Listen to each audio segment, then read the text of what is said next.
So, on to this week's Street Talk then, and yeah, like we were saying earlier, we got a big 4 episodes, 4 Corries to talk about this week, including the big flashback episode, which we're going to be starting off with. I didn't go into this week's episodes knowing that it would be wall-to-wall police stuff and one story. Did you know that? Absolutely not. We knew that it was fairly well publicised that this was going to be Craig's last week.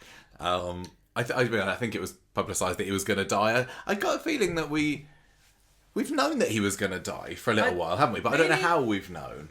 I don't know. I can't remember. I don't know whether it was something about whether Coulson Smith put. I knew he was going to be attacked, and yeah, but it feels like I can't remember whether it was leaked or whether he put it on social media or what, or whether it was just a general vibe that the fandom were getting. But yeah, it was. I didn't realise that it was going to be just that this week. I just wondered, like, because Gemma's been away this week and we've not had a chance to talk about it. It's been quite fun because we've been with the episodes that we watched together. We were playing them in separate places and playing them at the same time, and then texting each other our thoughts as we were doing it. That was quite fun, wasn't it? Mm-hmm. Yeah. Did you enjoy just communicating via text message whilst Corrie was on? It's almost like the days when we used to live tweet Coronation Street because we were watching it at the same time as everyone else. Yeah. What were you going to say? You watched Fridays without me. I did. Yeah. I'm sorry. We're supposed to watch it together. I know. I'm sorry. I didn't realise. Not allowed to talk about anything. No. Look, I didn't realise that we were supposed to be watching Fridays together because there was just a bit of a jumble over when I was coming to visit you in the forest. But when did you actually watch Fridays? I don't remember. No, but I did watch it before Gemma, and the other ones, we watched simultaneously, and then tonight's episode we watched together. But what was your overall impression of this week? Because it feels like people had strong opinions on this. Well, what opinions do people even have? Well, I think that as I say, I don't know whether people did. I'm imagining it was a week that people either like really, really loved, I wasn't a dry in the house kind of week, or whether people like that's not Corrie. Which side of the fence are you sitting on? You know which side of the fence I'm sitting on because I just literally told you. Tell me again. Tell me for the benefit of the tape, as Lisa Swain would say. I know, well, I just did it that was a really good week of drama. But it wasn't Coronation Street, and I hate it when people say that because I think it's such a kind of... I think it's been trotted out ad nauseum for the past 20 years, maybe longer. This isn't Coronation Street, but honestly, the dam is broken for me now. And I'm not criticising it at all because from the perspective of it being entertaining, and everyone's worked really hard, and it was really good and good drama, but what the hell was it? It wasn't Coronation Street. It was like watching an episode of The Bill. Every single episode started with a police, what's the... I can't remember what it was called. 999 operator answering a phone call, somebody phoning up. That didn't seem... I get what they were trying to do, but to achieve what? I'm not particularly sure, because what they did achieve was not making me feel like I was watching Coronation Street. And it made me realise too, that for about a year... or maybe more, it feels as though the characters of Coronation Street that we've been watching, for years, I would call them the main characters, and I'm not trying to cite anybody here, because all the new actors, I think are fabulous, and the characters are really fascinating, but it does feel like it's the adventures of the side characters, and the main characters are only guest stars. It was a bit, and I know it's a bit harsh to say that in a week that the main character of Craig Tinker died after 14 years. But everything's been focused for like a year or so around very new characters, and that it hats off to them because they've been carrying it, and they've been doing a bloody good job of it. And I don't want anyone to think I'm diminishing their achievements or saying there's anything particularly wrong with the approach. I guess they're doing fantastically, but. Mick, Lou, Lisa even, Kit. Although she's been in it for a long time, Kit, all of these people have been in it as main characters for less than a year, even going back to last year in the summer of Lauren. Again, it was like the show focuses on these new people, and then all the other characters are like guest starring the cast of Coronation I think when Street. you get a new character, you're going to want to put them to the forefront. But that's not necessarily true. And even somebody like Shanique, who plays Dee Dee, they've just... I'm very cynical about what they're doing here. I think they're doing it to save money. And because that's what I think they're doing, I've got a really bad taste in my mouth because it feels like exploitation. It feels like they're taking advantage of young actors and new, people that have not gotten established on the cast. And it also feels like they are taking the mick out of the people who have been there for a very long time and not paying them what they should be paid because they're just not using them and giving them the episodes that they should have. And this isn't even necessarily a slight on Coronation Street or even Kate Brooks, because if the money problems are with ITV and it's the really, really, really higher ups that are directing, this is your budget, then Corrie's maybe not got much of a choice. But I know what you mean. And this week I was really feeling like it's like a...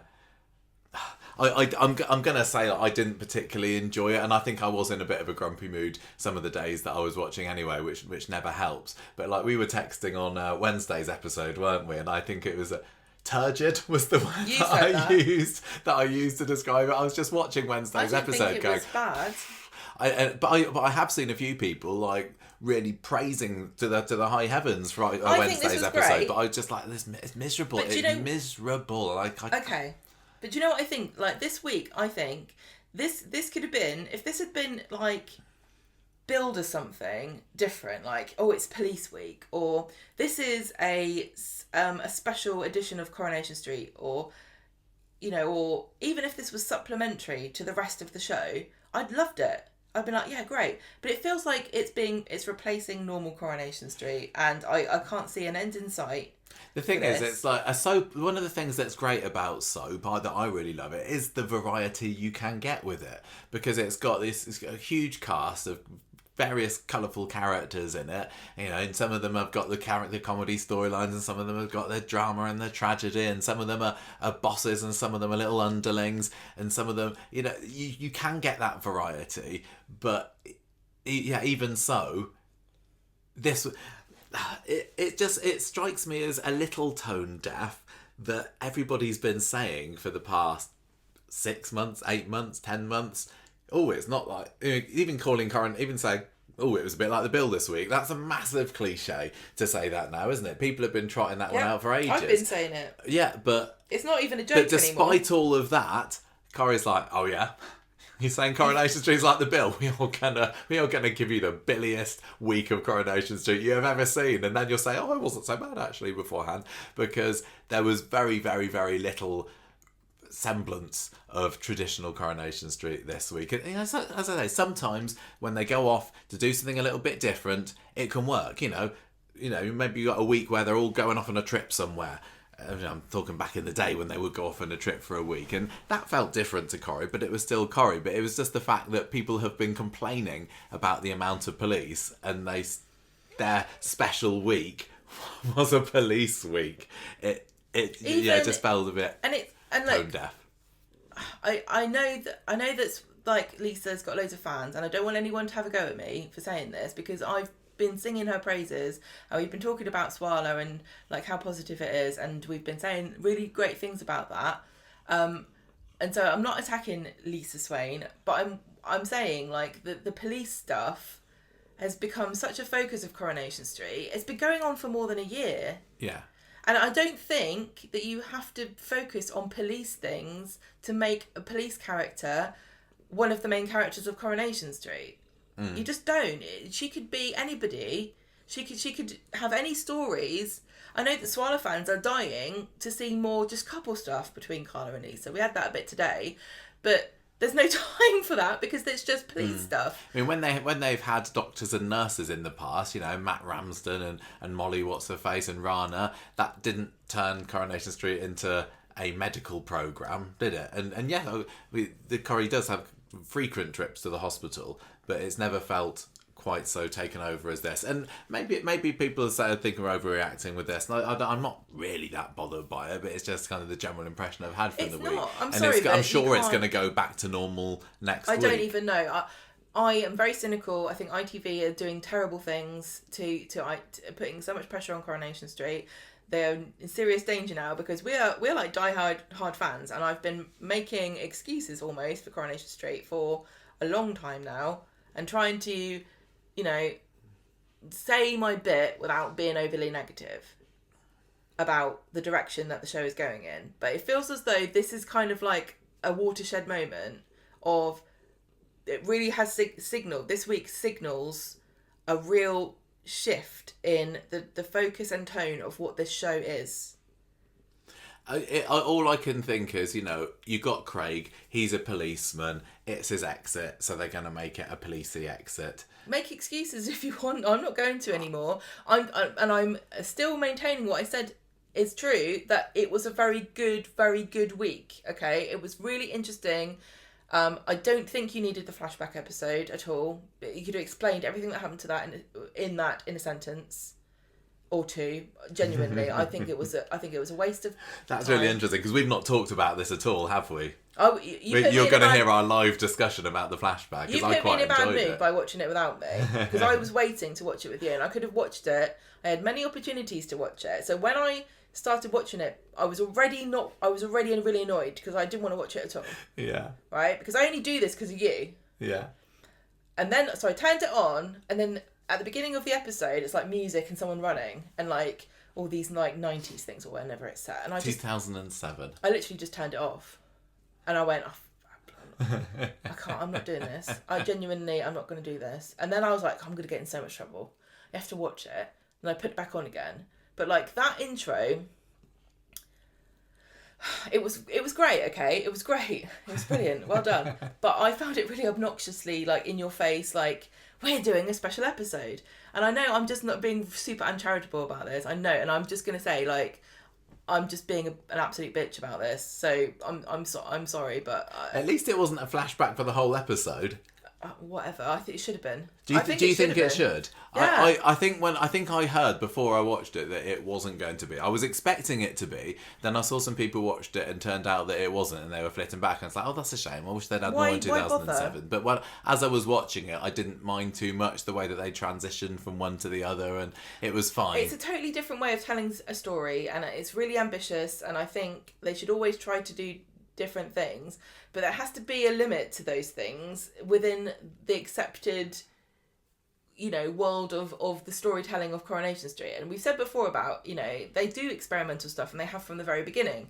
And we've spoken about some of the things that they've done and the choices that they've made, saying these are in line with the, you know, how it was at the beginning. Like, there's not that much different. Even Ina Sharples had a interior monologue scene at one point back in the day. So, you know, when Paul had his episode, it's not like, oh, this is completely radically different for Coronation Street.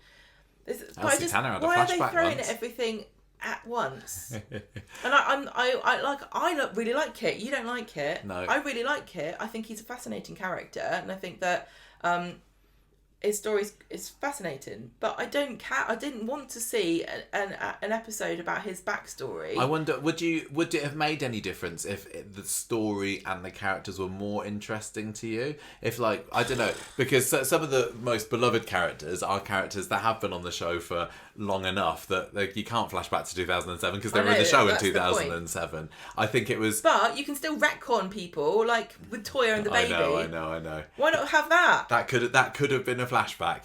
They managed to age Bernie or Jane Hazelgrove down to 2007. How much money did they spend on the 2007 whatever? How much money did they spend on it? Because I know they did do some sourcing of things to make it look more like that, you know, that era. From what I've heard, they didn't do a great job because people were complaining about cars. Oh, really? Because I've seen a few behind the scenes bits, and that I really would. I literally didn't notice any of the things that people complained about. I was going into watching it, thinking I'm going to make a list of all the things that I see. And that show it's 2000. No, I was just going to make a list of all the things that they put in to make it like 2007. But they didn't really show much, did they? Well, obviously the shop. I tell you what, that shop. Really, like, number one, it really did feel like, okay, I've gone back in time. But number two, it also felt like you can find a shop that still looks exactly like this. I know. But the prices will be a bit higher. And they've covered up the cigarettes or put vapes in instead. Yeah. I love that shop set. Well, this wasn't a set, was it? This is an actual shop over in the Manchester area. That between us and Corrie, we've managed to find all the locations, mostly Corrie, I will say. And they're on our Coronation Street locations map on our blog if you want to find out where they are. So that's one for us to visit the next time, I think. But I love the shop. And one of the things I loved about the shop was just how busy and packed full. It was like jam full of stock, wasn't it? A whole variety of stuff. And they had the cigarettes there. But if I had the time and the inclination, I'd love to like freeze frame it and go over every bit of stock that was there. Because I saw like a Pepsi bottle. I don't know what Pepsi bottles look like these days. But did they get a 15-year-old Pepsi bottle and put it in there? I don't really know. But the reason I brought this up was because how much did this cost? I do wonder. Like, what's going on at ITV that they've, like, is it one of these weird things where, like, the budget for the locations is, £500,000 and we haven't spent it, so we can do that, but the budget for the actors is £20,000. So we're going to hire these two young lads, and honestly, I couldn't follow which one was which for a lot of it, because they didn't look. And this is no slight on them again. They didn't really embody either of the characters. Have you seen this thing going around about the actor who played young Kit's got different colour eyes? I didn't. I was just like, which one's this again? I've forgotten which one this is supposed to be. When it started, because I was watching it by myself. Yeah. When it started, I was like, I'm writing notes about this. I need to know. And I was like, right, Kit's wearing blue. And that's what my anchor was for the whole of the episode. They weren't too dissimilar in facial appearance, were they? It just leaves a really sour taste in my mouth, because it's coming off the back of, I feel, not honouring the current cast that have been there a long time. I would be so happy with this as an extra 4 episodes of Coronation Street on top of our normal Coronation Street. But why spend so much money on going to 2007 and doing a backstory of 2 characters that you could have told me when we were kids we set fire to a shop? I would have got it. Didn't need to be shown it. I would literally have understood, and I think everyone else would have understood what happened without being shown it. Okay. They would, but often we will. But spending all that money and time on that, and then where the hell are all these characters? Where's Adam? I haven't seen him for ages. Like, where all these people that are in the show supposedly, all these characters that we're supposed to care about. I would care about these characters, okay? But not at the expense of not just the characters of Coronation Street that we're supposed to be. They want us to want to watch these people. Not just those, but the actors who are signing contracts and whatever. And I literally know nothing about the behind the scenes stuff. I'm just putting together from comments I've seen and kind of gossip and all these stories in the papers that I thought were rubbish. I'm now starting to think are actually true. That they can't pay the people that have been there for years. They're putting them on fewer episodes a year. They're putting fewer people in every episode. And we're getting a version of the bill. You know what? We love the bill. Yeah. Bring the bill back if you want to make the bill. Get the people that were writing this and put them on the bill. I'd watch that. I'm not watching Coronation Street for a medical drama or a police drama. I know, it's a kitchen sink drama only. I for the flashback. It's a different type of drama. It just is. I don't mind the idea of Corrie having a flashback. I am, again, with my cynicism hat on, thinking, did you just see that EastEnders did a flashback episode to old Phil Mitchell and Peggy Mitchell back in the 80s, and you thought, we want to do a flashback as well. It's like the Ants and Bugs Life of soaps. It is a little bit, isn't it? Like, was that a really original idea? I just think it's a very odd move to pick these characters to do the flashback for. I really, really, really actually enjoyed that episode. I loved it every time they flashed back to it, partly because I was glued to the screen again looking out for the 2007 things. I thought the actors that they had playing the young Kit and Mick and Lou were fantastic. They were all great. Everyone's great on Corrie. And the writers are great, the directors are great. I was very excited. You heard in last week's podcast, in those episodes, the other episodes last week, I was like, I didn't think I'd be that interested in what Mick and Lou got up to, but actually I was. So I was watching thinking, what is it? And it wasn't the biggest secret. it was a bit. You were asking me earlier, wasn't it? It was a little bit unclear what actually happened with them putting the when they put the bangers through the door, and I think she didn't like it. She didn't like it. The lady inside didn't even get to see her face. I'm really super not clear about what actually the consequences of what they did. I think they said. I think there was a comment saying that she had very severe burns. Okay. Let's just pause for a second here. Why do we have a flashback episode where we have to learn Mick and Kit put fireworks through somebody's door, and Kit didn't let Mick get in trouble about it, and Kit got away scot-free, right? That's literally all that happened that episode. Why did we have to be shown that, but we didn't get to see what actually happened to this woman? There was not even her on a stretcher. So pre-watershed. But you know what I'm saying? They would have to have cast an extra there, wouldn't they? I'm just saying, why don't you trust us to be told what happened, right? But you won't show us. Like, why the most important part of the whole thing was what happened to this woman. We don't even know what she looked like. I was really... What's the point of doing a flashback episode and not showing us the consequences of the entire... As the episode story was going, it became clear that they were going to be doing something to that guy in the shop. And I thought... They're going to kill that man. They're going to beat the shopkeeper up or something like that. And it's not completely clear to me why they couldn't have just done that. Why couldn't they have done that? You're right. I was coming up with all these really sinister things the week before, wasn't I? Going, this could be very dark. This could be very dark. They just put... Look, I wouldn't really like it myself, okay? Don't come round doing it to us just because we're saying it's just a joke. But you see what I'm saying? Like, why... I'm not going to say any more. I'm not going to say any more about it because I feel like I'm not a great judge of this, and I don't want to let my personal feelings get in the way of what actually was on the screen, because what was actually on the screen was great according to you.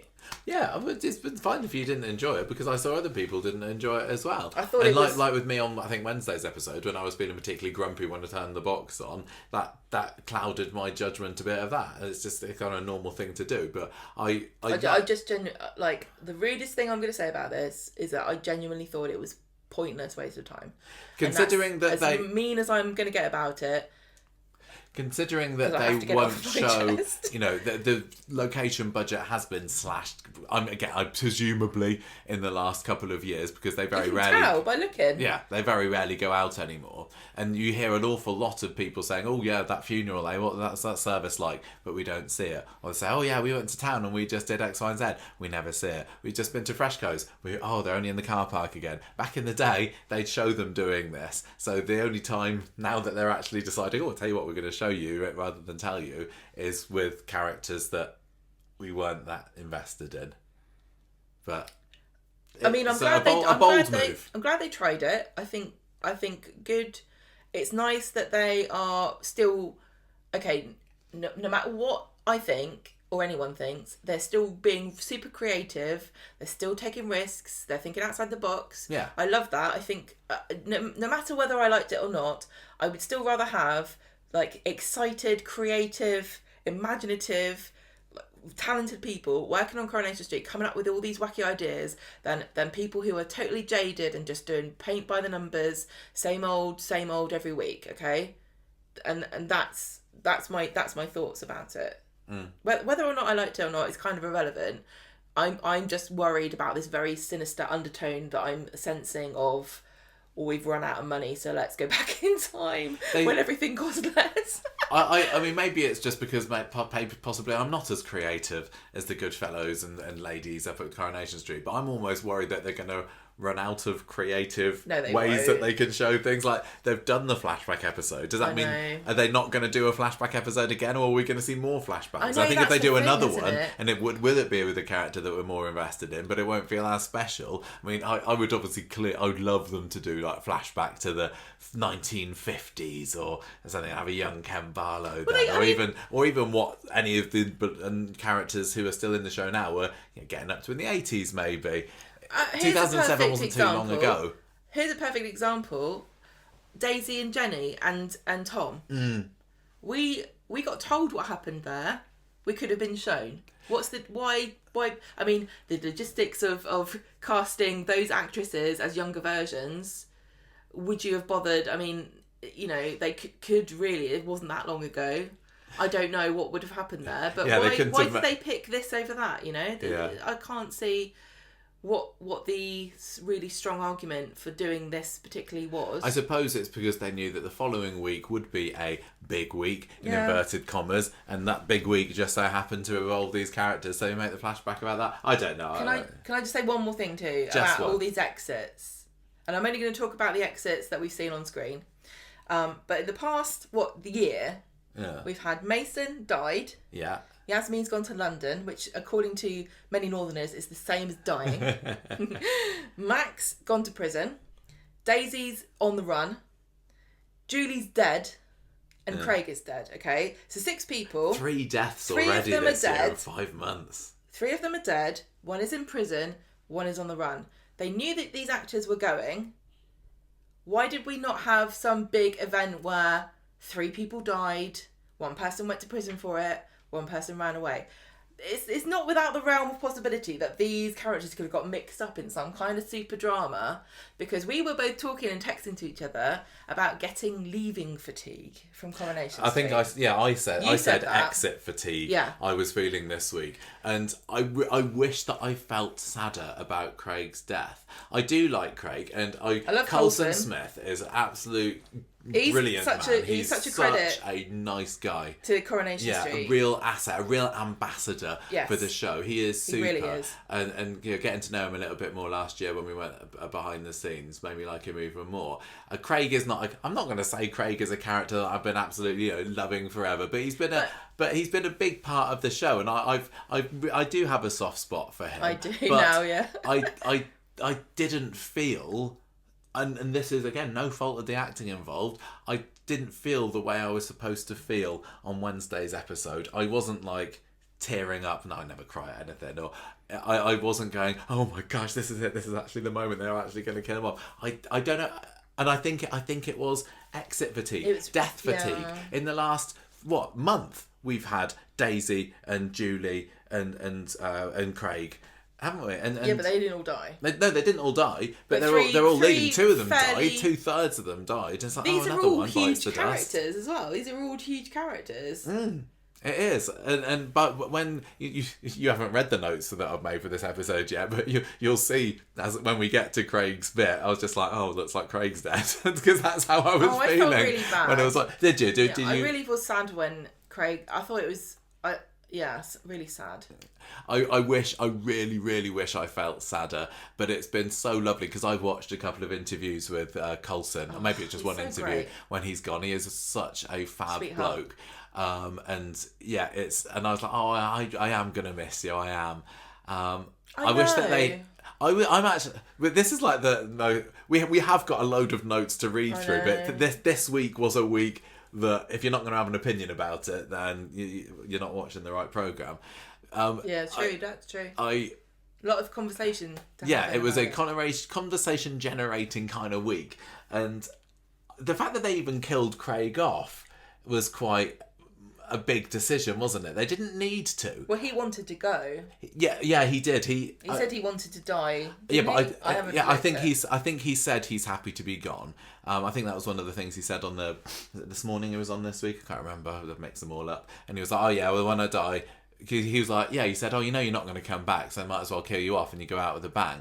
But he really is a character that I wouldn't expect to die. Julie, she came in, we loved her, and she's dead. Okay, she wasn't in it anyway. Impactful. Maybe it was because he's totally a sort of character that you think, oh, the actor's going, he'll go off, he'll come back again maybe at some point. Such a shame. They'll leave the door open for him, but no. But you can't do what we do, which is to go, oh, consequences are important. Coronation Street has to be blah blah blah blah blah, and then go, oh, but you can't kill off that person because I like them. Yeah. You have to really feel something when a character goes, and even though I'm saying like leaving fatigue, it's difficult because most of the people that have gone, I didn't really want them to go. But it's just happened so I'm getting jaded now. It's just like, oh, how are they going to write this person out then? I think so, and knowing what we know about characters that are still to come to leave this year or next or whatever that's been leaked. I can't remember when everyone's going. those I'm thinking, those are some I just characters don't that I really like as well, and I me. hope I feel something when they go, because I love them, but I'm worried that I'm not going to, because it's another one, and it's just the way Corrie is at the moment. It's really tricky when, you know, when we were saying, oh, Yasmin, I can't believe she just went, you know, but could we have stomached like a 2-week leaving story for Yasmin where something really dramatic happened? I don't know, because I'm just a bit like, can everyone just stay now, or what? Oh, this is why I said everyone that these 6 characters really could have gone in some kind of really dramatic. Well, they could have just been killed in the Platt House fire, couldn't they? Yes, which exactly. everybody managed to survive miraculously, despite the fact Yasmin lived next door. It would have made perfect sense for her to be frizzled up like a one of the sausage. biggest. I don't know. One of the biggest things that happened on Corrie ever was the tram crash episode, and that was like full of blood and consequences. And if you know that 6 people are going to leave within the space of, what is it, like 5 months? Yeah. Mason died in January, so it was 5. Why not do it in a really amazing and provocative way? But the thing is, I think what Corrie's doing is they're not doing stunts, they're doing events. Okay, so we've had the Mason stabbing episode, which was incredible, and then we've had this week of like police drama, and that was, you know, if you like it, great. So that's another event TV kind of thing. Daisy with her like cool montage, musical, whatever. That was cool. This is a kind of event. I'm not calling it event television because it's something completely different. But these are like event episodes, not stunts. So I get that. Yeah. And another thing, just one more thing before we get onto it. I know if we've not got any money in the budget, can we stop doing music? Because I know it costs money and they have to cut it out of future transmission. They can't put it on YouTube sometimes. Can we just stop with the music? I was caught a bit blindsided in today's episode when they started the music montage halfway through the episode. I was like looking at my watch, like, have we reached the episode of the middle of this already? That was a bit unnecessary. Some people will have loved it, but if we don't have any money, can we maybe cut costs on the music in a different budget? Way. Okay, right. What happened? I don't even know. Let's flash back to last Friday and talk about our Kit Kit storyline. I think honestly you could turn it off now. There's a podcast. Don't you think? I think we've kind of summarised our general thoughts about it, but we promised a bumper episode, so a bumper episode is what we're going to have to get, unfortunately. Fridays was the flashback episode. The thing. This was the I don't know whether we were giving it away last week a little bit with the thing. I don't know if you picked up on something was going to happen on Friday. That's a bit unusual. Yeah, I hope that if you didn't know that this was happening, you weren't spoiled by us, or you were just kind of teased even more. But the thing starts with a kid. I think this was Kit. I don't remember, I think it was now, running down an estate. You're in 2007. You know it's 2007 because... Mick, because he gets arrested.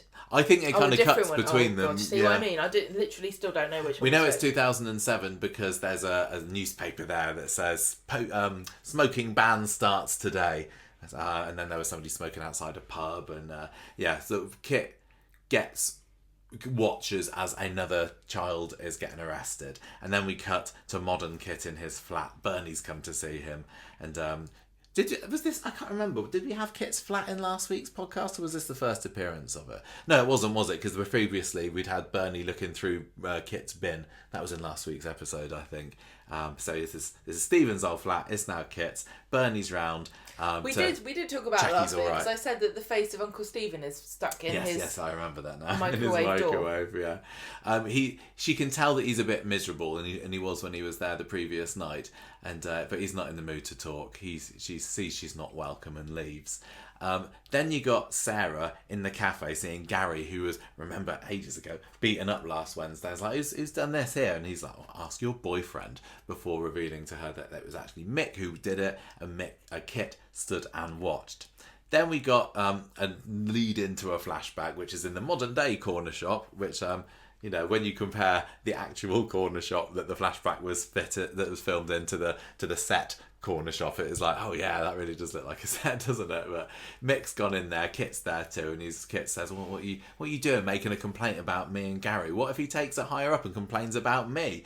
Mick don't really care. He's completely kind of cut all ties with his ex-mate here, and he says, the way I see it, you're pretty lucky they allowed you to be a copper in the first place. And then he does his scanning his card on the little boot machine, and then flashback segue to Kit and Mick and young Lou as well. Don't even know whether we mentioned her yet. And this other girl. I don't think we knew who the other girl was. Just the random fourth extra. Yeah, they're riling up. Or maybe she'll be the main character next year. Yeah, probably. They're riling up this shopkeeper, and when the girls are out the shop, Mick tells Kit that Lou thinks that he's cute. So that was kind of interesting that they were building up a potential teenage romance between those two. That was the other twist, if you like, this week, wasn't it? That we got at the end of the episode when we find out that Kit is actually, possibly, quite probably Brody's dad. So they were building something up there between them, and Mick's like, if you don't make a move on it, mate, then I will. I just feel sorry for Bernie. Why? Another useless relative in Brody. I know. She's a grandma again. Anyway, they nick some cans of cider before they run out. Good choice. And so yeah. Excellent choice. You prefer a bottle. I might go and get another one in a minute because I'm feeling like I need it. Steal it from the kitchen. And then I'm running around. They had lots of music. It wasn't, like you said, it wasn't just the opening scene, but like half the scenes it felt like in the flashback had a bit of a 2007 soundtrack to it. I don't even recall 2007, you know what I mean? It doesn't feel like it's a cultural thing. I don't think it was. I know, but that's what I mean. Like, you know what I'm saying? Like, it's because of our age. But the 90s to me is like, oh, if you're talking about the past, the recent past is like, oh, the 90s. But like 2007, it's like so recent that it doesn't feel like. What were we doing relevant. in 2007? I think that was when we moved into our last house. Was 2007, and I think I'd been a teacher. I think maybe it was my first year being a teacher, or the second year maybe. Really? Yeah. It was quite a while ago, but I don't have any particular tie to it. I think that's right. Anyway, so they're on the run. They're having that was when we set fire to that woman in a. Oh yeah, do you shop. remember that? Didn't you? We blamed those two kids. Yeah, suckers. That teacher looking at you funny, wasn't it? Yeah. Exactly. Anyway, Kit. Let me steal the cider I want. Thanks very much, you old bag. Anyway, they're out there and they're drinking their cider, and Mick's telling Kit, I'm thinking of joining the army. So, we get this whole sliding doors, what if kind of thing. Mick could have gone in and joined the army and been the new Quinny, get blown up somewhere. But he says, no, it's not. He says, if only I hope I can keep my nose clean so that I can join the army. And then Lou comes over and gives the boys a smile, and then we get a big old scene of her and Mick snogging each other's faces off, and Kit's just there looking awkward. What? I don't, literally, all the way through this, I'm like, I know that's Lou. Yeah, you're not going to confuse Lou with Mick, are you? Or... I bet you they wish they could have gone back a bit and made Mick blonde or something. Yeah. You know? Yeah. And just a quick aside also to everybody who was being bitchy and horrible to the poor actors who play Mick and Lou, talking about how... Modern Mick and Lou. Yeah, like, they, whatever. What are they saying? They're great. Oh yeah, I think so. I've been saying ever since the beginning, I really, really rate Farrell, who plays Lou, Farrell Hegarty. I wish she's been embroiled in such drama. I know. I wish that this week had been a bit more about her, but even though I wasn't so hot on this week, I really did appreciate that we got to see a lot more Lou, and we are being made to sympathise with her more, which I always was to some extent. We didn't get a whole lot of young Lou particularly. It was more about the boys, but that was that I had going for it, I suppose. Anyway, present day, Sarah is asking Kit what's going on with Gary. What happened there then? And he says, well, yeah, I did see them fighting earlier. Didn't know who started it, really. They were both knocking 7 shades out of each other, so I just took Gary in because he was the one that was just about to bottle Mick. But do you see what I mean here about the OG Corrie characters are like side pieces? Yeah, this is because a perfect example. Kit isn't. It feels like Sarah's Kit's girlfriend, not Kit is Sarah's boyfriend. Like, it feels like Kit's the main character and Sarah's like his girlfriend. You know, like when you would watch Friends and then Joey would get a girlfriend and you'd be like, oh, here's the character. Like, it's the other way around. Should be the other way around. Yeah, but no, it's the other way around in Coronation Street. Where it's like, it should be back. Yeah. And And I think Kit could be in it for years. I don't know what his contract is. I do wonder, now we're down one copper on Coronation Street, is that going to mean that there's going to be less police The thing stuff? I'm going to say about that, getting rid of Craig as a sort of third cop or whatever, I mean, he was the original. Let's just give some respect on his name. Thank you. But he was the kind of the balance between the kind of bent copper of Kit and the very serious by the books Lisa Swain, and he was like the comic relief. Where's the comic relief now? Yeah, and going back to what we said about we used to watch The Bill and really liked it. Do you remember? Sometimes it'd be, this is a uniform episode, yes, and this is a CID episode, and they did go through phases where they were a bit more joined up, but I always much preferred the uniform episodes of The Bill. Like, there was no comparison. The CID episodes, all the stiffs in the suits, I didn't find that interesting. I liked whatsoever, all of it, but I loved, give me Tony Stamp and Polly Page and all the uniform coppers, Reg Hollis. That was me, and now we don't have a uniformed officer on the beat. Although we did get Jess to return. Yes. Poor Jess returned for Craig's death scene, so we're jumping around in time just as much as Coronation Street did, didn't we, this week? But I did appreciate that they brought her back for that. Oh, before I forget, yes, because we are talking about the death, because spoiler alert, Craig just died. Oh. I did look it up because I find it very suspicious that the Weatherfield precinct has now had their second copper die on the beat. Right, so who was the first one? Becky. Yeah, but she didn't die in the precinct, did she? No, but she died on the beat. Oh, yeah. She died in the line of duty. Yes. Okay, which is another great police drama. So I'm not biased against them. I looked up how many police officers have died. Oh, have you? Mm-hmm. Go on. So I think there's going to have to be... What's the time scale here? There's going to have to be an investigation. Yeah. Because they're losing too many. Over the past 20 years in this country, in the UK, 30 police officers have died. In the past 20 years? In 20 years. Okay, so one and a bit a year. 1 to 2 a year, but that's over the whole country. Well, I think it's Wales, Scotland, and England, not Northern Ireland. But well, we do know that Corrie is a hotbed of crime and violence. So, but because I was thinking, like, Craig has died here, and apparently Faye and Beth needed to be told. I cannot believe... Do you think they got some kind of psychic link and they should have just known? It would have been on the news. Oh. It would have been, a police officer is in critical condition after an event in Weatherfield today. We'll bring you more news as we know it. Well, I can just imagine the people at the Weatherfield TV going, well, was that a police officer? Oh, it's only Tinks. Nobody's going to care about that. Everyone dies there. But, it would have been in this country, Craig being murdered would be front page news for about 2 weeks. It would be. You reckon? Beth would be on This Morning, crying. Yeah. To, what's her name? Kat Deely on there this week. Whoever's there, I don't watch it. Ben Shepherd, I'm sure she could weep on his shoulder. And Mary would be very jealous. Yeah, she would be, wouldn't she? But this would be front page news, and it's kind of like, whatever.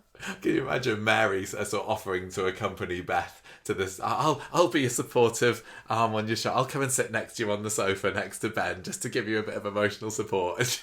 I know, yeah. Don't give Corrie any ideas. They already had that episode when Rosie and... I know. Wasn't Craig one of the people that went on This Morning? They would have footage of him, wouldn't they? They'd be like, and here's some footage of the police officer in question when he appeared on This Morning in previous times. This would be all anyone could talk about for days and days and days. He is actually going to leave his mark on the street in the form of Maddie's mural, isn't he? Mural. He did paint that. Well, they'd be there taking footage of that. Yeah, they would. Doorstepping, we're not talking about that. They'd be doorstepping Tim and Sally because the murderer's children are in there, and she'd be like, Tim, let me handle the press, okay? I used to be the mayor of Weatherfield. Office. Look, we're not even on that story. What are we even talking about? Gary, Sarah, I don't know what we're talking about. So, we're back to Craig again. He's getting his little CID jolly, isn't he, on Monday? He's like, got his suit on in the cafe, thinking, I'm going to be a proper copper. And it was never... Does this happen often? I don't know. I mean, I know that, going back to The Bill, Jim Carver used to be a uniform officer and he turned into a detective by the end of it, didn't he? So, but, if a policeman comes round and he's not wearing a uniform, now. Not that I'm expecting it. Knock on the door. What we But I'd be like, you've been bad-mouthing Coronation Street. Kate Brooks has sent me to come and get you. No, I'd say, are you just on secondment? Are you one of these fake CID officers? He's just... If he's looking like really super keen and he's got a little ring binder full of acronyms that he's got to memorise, then he's a...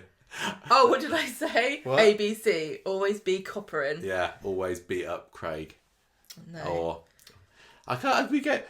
Oh no! What do we do? I said another bloody. What was it? Don't know. Oh, I can't remember what I said in that text to you. I'm sure it's hilarious. Sure it was. Anyway, Craig's got his CID secondment. He's going to be shadowing Kit for a while because there's nobody else to shadow, clearly. The fact that... I think the whole thing with Kit sending Craig home and then Craig just deciding to go back on the beat again, I'm not sure it would have worked completely like that. But anyway, Craig's trying to ask Kit about what went on with Gary. And Kit says, look, just because you used to go out of Fate doesn't mean that you need to stick your nose in. Keep it out. So keep all your personal ties out of the picture when you're a copper, otherwise you're going to end up in all sorts of bother. Meanwhile, you got a scene of Lou washing Glenda's hair, and that was a little comedy highlight of it. It wasn't that funny, it was just the fact that I had Glenda in, so it was glorious. And Mick comes in, and they talk about Brody coming out of the prison today. So I guess that's the end of that story between Brody and Dylan, isn't it? What happened? Now that Brody's out of prison... Like, Dylan's just like, I'm the king of the castle now. I really think that the next time we're going to see Dylan, he will have replaced Brody as the top dog there. You wrote another bogus call out. Another bogus call out, yeah. That's when somebody was doing those fake Watsits. Anyway, Gary and Maria see Kit in the cafe later, and Maria starts laying into Mick after what's happened. Bernie's there too, and she wants to know what's going on.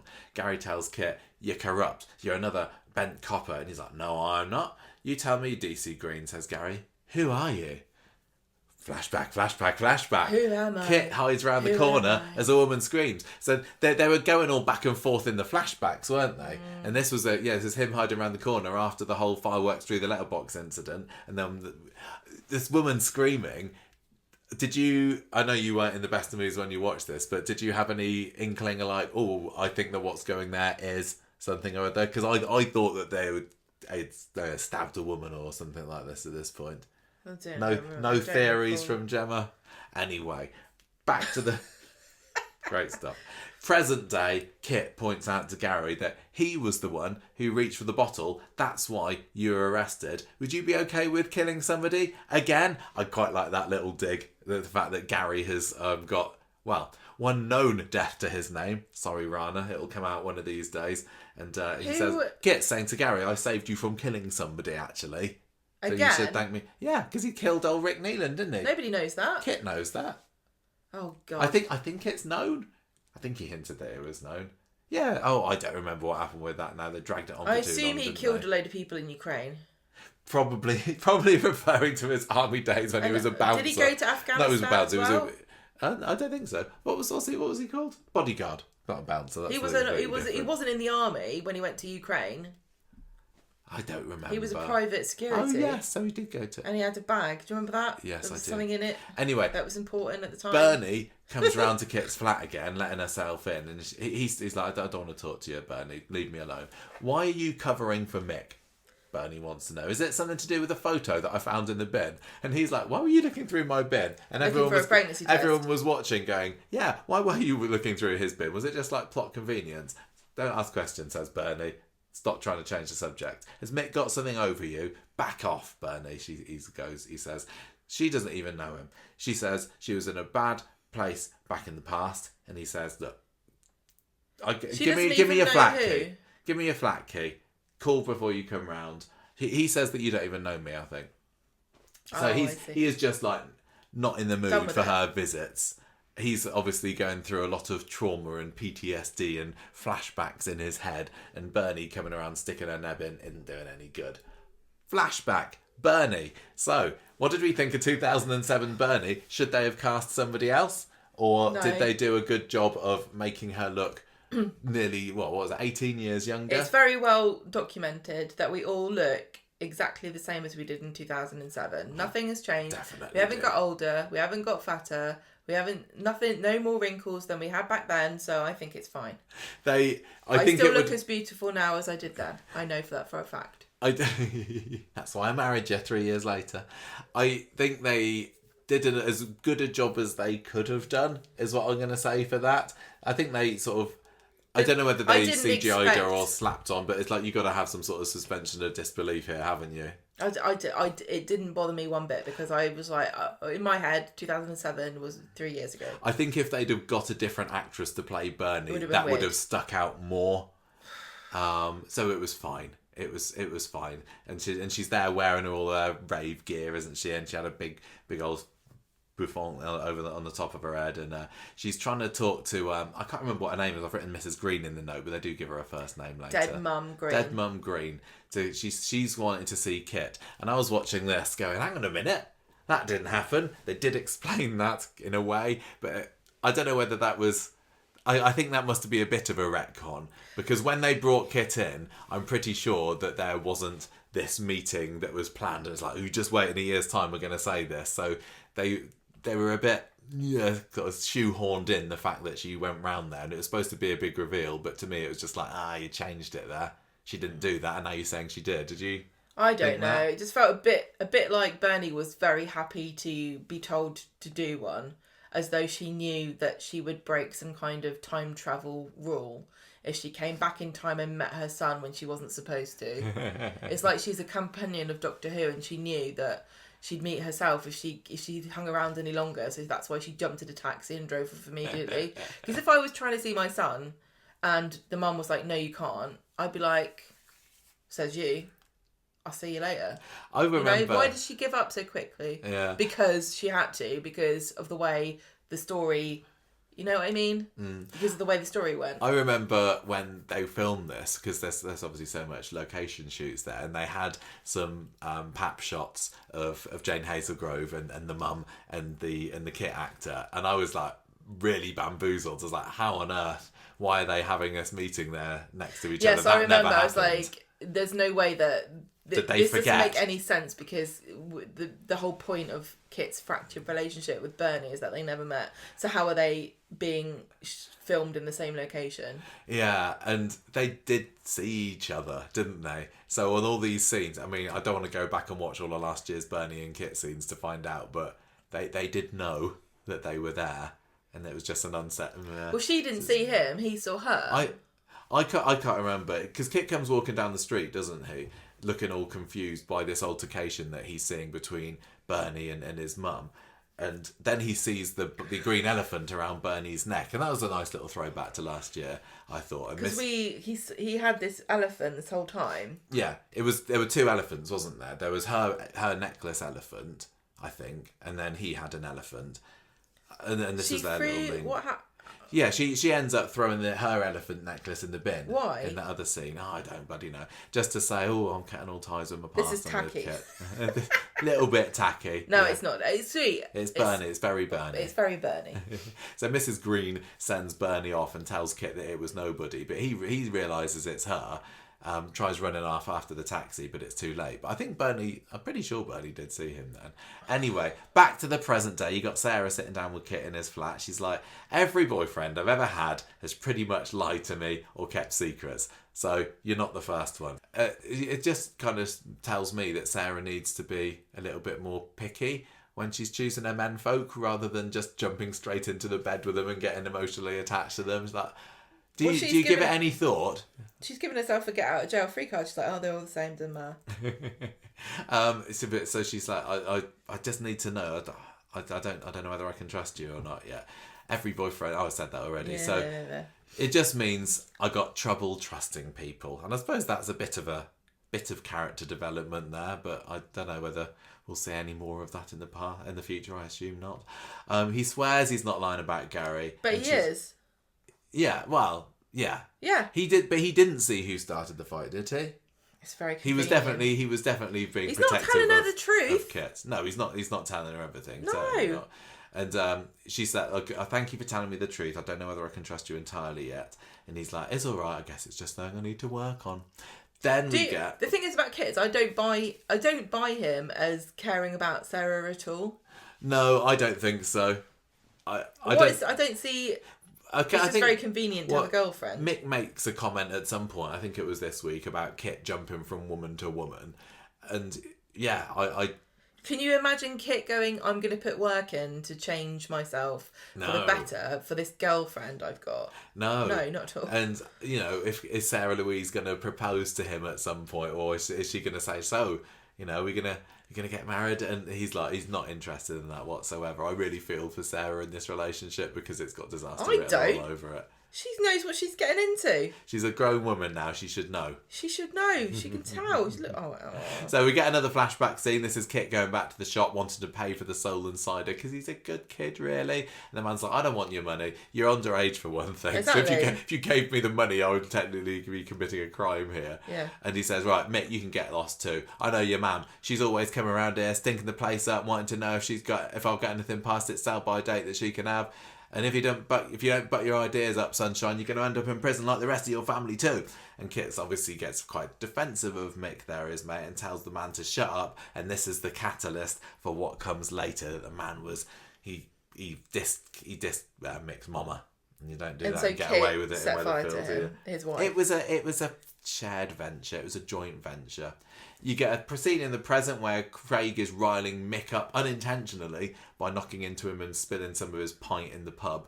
And Mick says, oh yeah, well, whatever, you know you're safe because you're a copper. Not that counts for anything. Eyeing Kit. So this is the lighting the touch paper between Craig and Mick here. Then you get a little past scene of Kit still mad about what the shopkeeper said, saying, I'm going to make you regret it. Back to the present again. You got Kit telling Mick, you better get home. You're clearly really riled up here, and Mick's like, I'm not going anywhere, I'm not taking orders from you either. You forgot that me and you know what you did to that shopkeeper's wife. In fact, do you think everyone else here would like to know? He's got nothing to lose here at the moment. This is the guy that's paid for Kit's crime, and he knows that he could just say it at any time. He's got this amazing bargaining chip here, but he's in a mad state, and Kit's just like, let's get you out of here. So he says, right, I'm going to buy you a beer. Then he gets a call from his mate about a job and has to head off. Lou is left with, then Lou tells Kit, look, just don't forget, we got to pick up Brody later. And he says, stop mithering. Coming out of prison. And so we get a little bit more. I don't think we'd seen loads of it before, the strange relationship between Kit and Mick. Mick and Lou. You'd had that scene, was it last week, the week before, where he's like, I don't care, she's back at home looking after the kids. Yes. But I suppose it's kind of interesting that a lot of it's been a front that they put on, because we see when Lou's in the hospital later, she's got bruises all up her arm as well. So this is clearly a long-term thing, and I find that quite interesting for them. I really want to... I think I want to know more about them as a couple. But I guess we're not going to really get any of it now, are we? So it was, as I say, it was good for making me feel more sympathy towards Lou this week, I suppose. Lou tries to buy everyone a drink to apologise, but they're not really interested in that. Mick goes to the cafe for a coffee, and Bernie's there telling him, Kit's told us everything. Trying to use that old trick to get him to open up about it. Normally works. Does usually work, but Mick's a canny dude, and he doesn't say it. He starts telling her about no, I can't remember. He starts telling her about Mrs. Green, whatever her name was saying what a sweetheart she was. Bernie does not appreciate hearing that. Yeah, he's riling Bernie up in this scene, isn't he? And saying, she used to be so lovely to me, Mrs. Green did. Not like his mum, who's a total waste of space, apparently. Kit, he never mentioned you. Then he pretends to realise, it's like, you were the reason it was hell het up that day it all happened. Shopkeepers said something that really seemed to resonate with him. It's all just a very threatening... This is so bizarre. Threatening scene between the two of them. And, I know that this was super pivotal, right? And it really did change the course of their whole life. But they really remember very specific things that I would not recall about... Even the day we got married, I don't recall very specific moments of the day the same way he seems to recall what happened on that fateful day. It's not even him having the flashbacks, it's Kit. I know. So, Well, I suppose if you've been Would you really trapped in remember prison that? for however many years, I don't think it was that long actually that he was in prison, was it? It was just a year or so. Give him plenty of time to think. But wasn't the reason? It was because the shopkeeper was mean about Mick's mum, not Kit's mum. Yeah. Kit's adoptive mother. Yeah. So why is he saying that? I don't And know. what is he referring to? Because Bernie doesn't even know what happened. So why is he bringing it up? He's just mad, isn't he? He's just taking it out on anybody. It just is odd. It's just very odd. Back in the pub, you got Lou sitting with Kit and Sarah. They've let her in, and she says, "Oh, Sarah, I went to school with Kit. That's why I know him." It's funny how you're bringing it up in the flashback episode. I know. What was the chances? Mira and Gary come into the pub, and Mira is very snarky about the fact that they're sitting there with them, and she's saying about Mick and Brody, and they're both cut from the same cloth, and they're both bad apples basically. Glenda has to try and cool things down between them. Sarah goes and talks to Gary and Maria and Maria, and then Lou whispers to Kit that she's sorry, she shouldn't have said anything. Kit looks anxious. Then we got the main pivotal scene of the episode, the what did they do scene, and it's lighting some fireworks, putting them through the letterbox, running and grinning as they go off. So Kit was the one who put the fireworks through the letterbox, wasn't he? But Mick lit them. Mick lit the fuse. So they really are as to blame as each other. So we were kind of pondering last week, did Mick take the blame for something that Kit did? And it wasn't quite like that.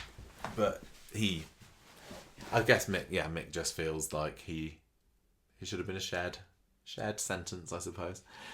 We should have dubbed him in then. Yeah.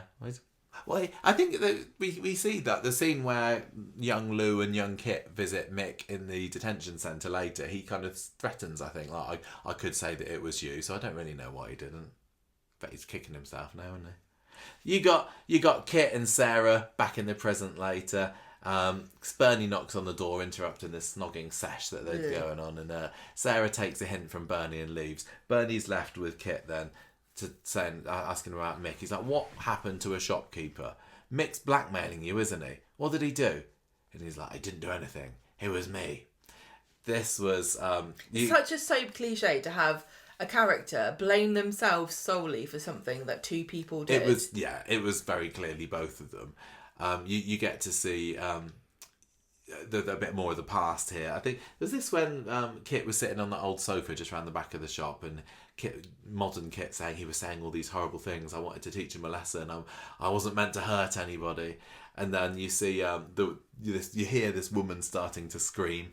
Kit and Mick's faces fall because they thought the shopkeeper was in there. But is that the main reason that it happened to the woman? Because they said they saw the shopkeeper. No, they saw the shopkeeper going out. I think so. They were waiting. They just wanted to cause a bit of damage in the shop, in an empty shop, and then we had the shopkeeper coming up, and I like that. He drops his bag. What they should have done is get one of the old Freshco bags with the old logo in, and that's how we would have known it was definitely set in 2007. So you're saying they thought the shop was empty, and then the shopkeeper's like, "Oh, my wife's in there. What are you doing?" Yeah. They're like, "Oh, it was just a funny joke." Yeah, and Kit's run round the corner at this point, so it's Mick who the guy clocks, and this is why Mick's the one that ends up taking the rap for the whole thing. Then you get a bit of present Kit telling Bernie, I didn't even know the man had a wife. No, telling Lou. Oh, was it Lou? I don't remember. I don't think he said I didn't know he had a wife. He's saying I didn't even know she was in there. Oh, I don't know. It doesn't matter.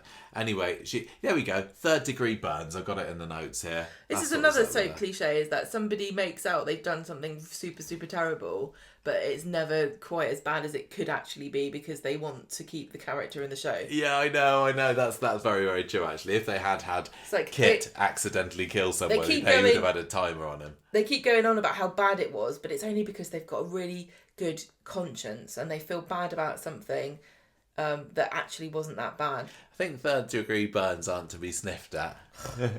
I know, but they didn't know she was in there. Yeah, they're only kids. So he's saying, I should have gone down, but I lied, and I let my best mate take the rap. Mick had a record, so he got custodial, and then I moved away soon after that, and he never got into the army, and now 16 years later, he's gonna ruin my life, and maybe that's fair, because I ruined his. I think Kit is super overestimating how much the friendship between Kit and Mick would have continued after they left school. Yeah, well, you never know. Especially if one of them was going to go to the army, I suppose. And it's also quite funny that Kit seems to blame himself for this thing that happened, but it's clear that Mick as like would have made many similar mistakes in his life than to this one. And I don't think that Kit has done... I mean, Kit's done a lot of shady stuff, but like I said, he's bent for justice.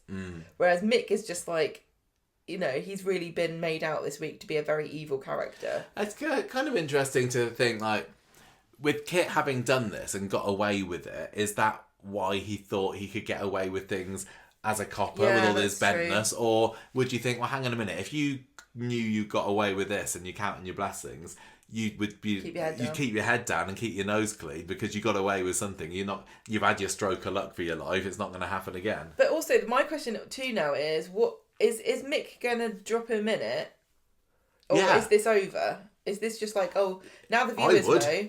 Now the viewers know that was the main purpose of doing the story, so we're going to forget it ever happened and never talk about it again because Mick's, you know, gone to prison. I guess if Mick does drop Kit in it, it really is a case of, well, he said, she said, kind of thing. Well, Kit can get out of it. Kit can say, no, I didn't. Very interesting you're saying that now.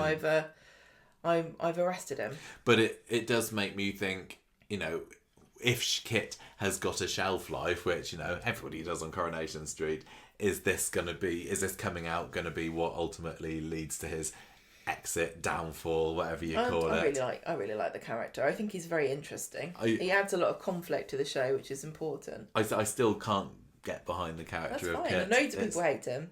I don't hate him. Well, alright. He's still, when you were complaining a bit earlier, we both were about it being full of new characters, but at least Kit's a character that you really enjoy. I just really, really struggle, and I wondered whether this week would change that and make me understand why he is the way he is. But yeah, I still don't. See, this is what Sarah needs to... He feels like a guest character still to me. I know what you mean. Sarah needs to appreciate bad boys like I do, from a distance, like David Attenborough. Don't go out with them. Just watch them from afar and admire their evil. Bernie's back with Kit later, and she's saying that everyone's done things that they regret, but Kit just doesn't want her involved in this, doesn't want her help, shouldn't have even told her. And Bernie's like, I swear I'm not going to tell anybody what happened.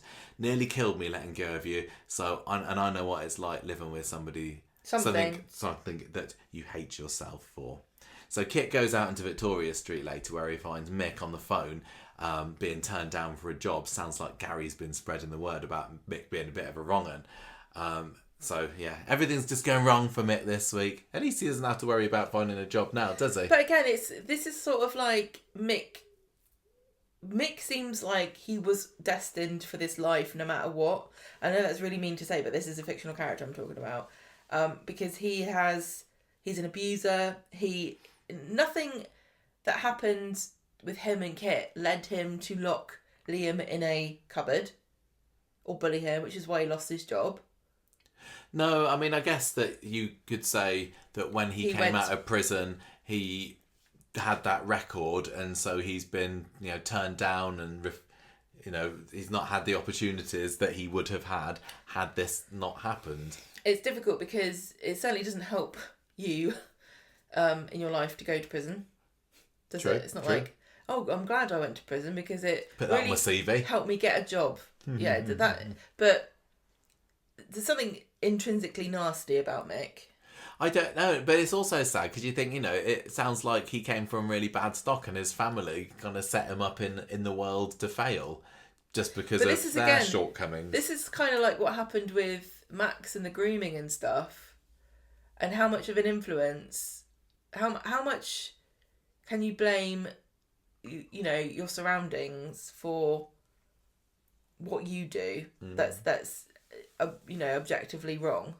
I think that there are loads and loads of kids who've grown up in families like that who didn't try to set fire to a woman's face.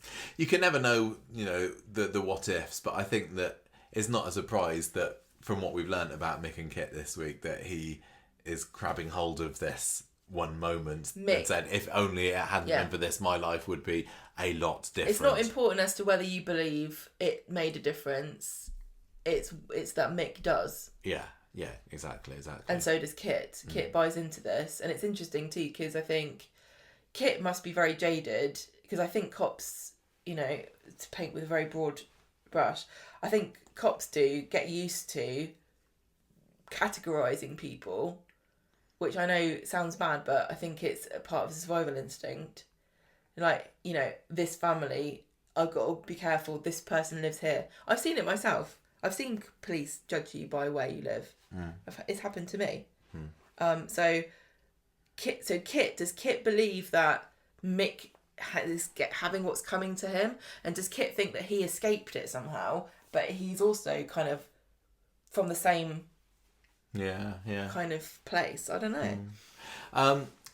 We got the detention centre scene next. I mean, we talked about it a little bit, with Mick clearly very peed off that Kit hasn't fessed up to being part of their little shenanigan with the fireworks, and he says, right, you're going to smuggle drugs in here for me now, and otherwise I'm going to tell everybody that you were involved. And Kit's like, well, no, they won't believe you, so screw you.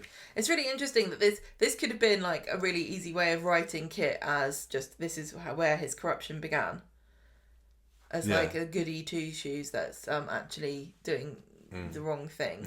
But so why was he so full of bravado about Mick's threats then, but not now? Well, I think that it was just the cockiness of youth. I think he thought, I've got away with this so far, but, you know, now he's grown up, he's realised. But why does he think that Mick could do anything to him now? I don't know. For story purposes. I suppose it's, maybe he feels like he's got more to lose now.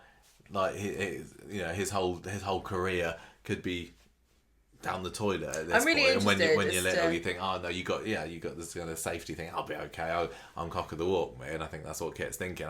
And he's secretly having a little fling with Lou while Mick's in prison as well. He's on top of the world. So then back in the present, we got a scene with another fight between Mick and Kit, which Lisa manages to break up and drags Kit back away to Carla's flat, saying, what the hell is going on here? Let me know, otherwise I'm going to report you. Has Mick got something on you? No, he says, he just said something about Sarah, that's all that really riled me up. I don't need a lecture now. Walks off. Bernie, meanwhile, is over at number 5, talking to Dev on the phone. Nice that he got a mention. I wonder whether she's broken the news to him that his ex Julie has just died recently. Sad times, tragic. But not as tragic as what's to come. She says, look, things are really funny between Kit and Mick at the moment, and between me and Kit at the moment, and I thought we were getting close, and now I just wish that I was stronger back then. This is one of my callbacks that I like the most. I don't know whether you picked this up when you were watching it, but Bernie's on the phone to Macca. Remember Macca? Yeah, he could Callum's bloke.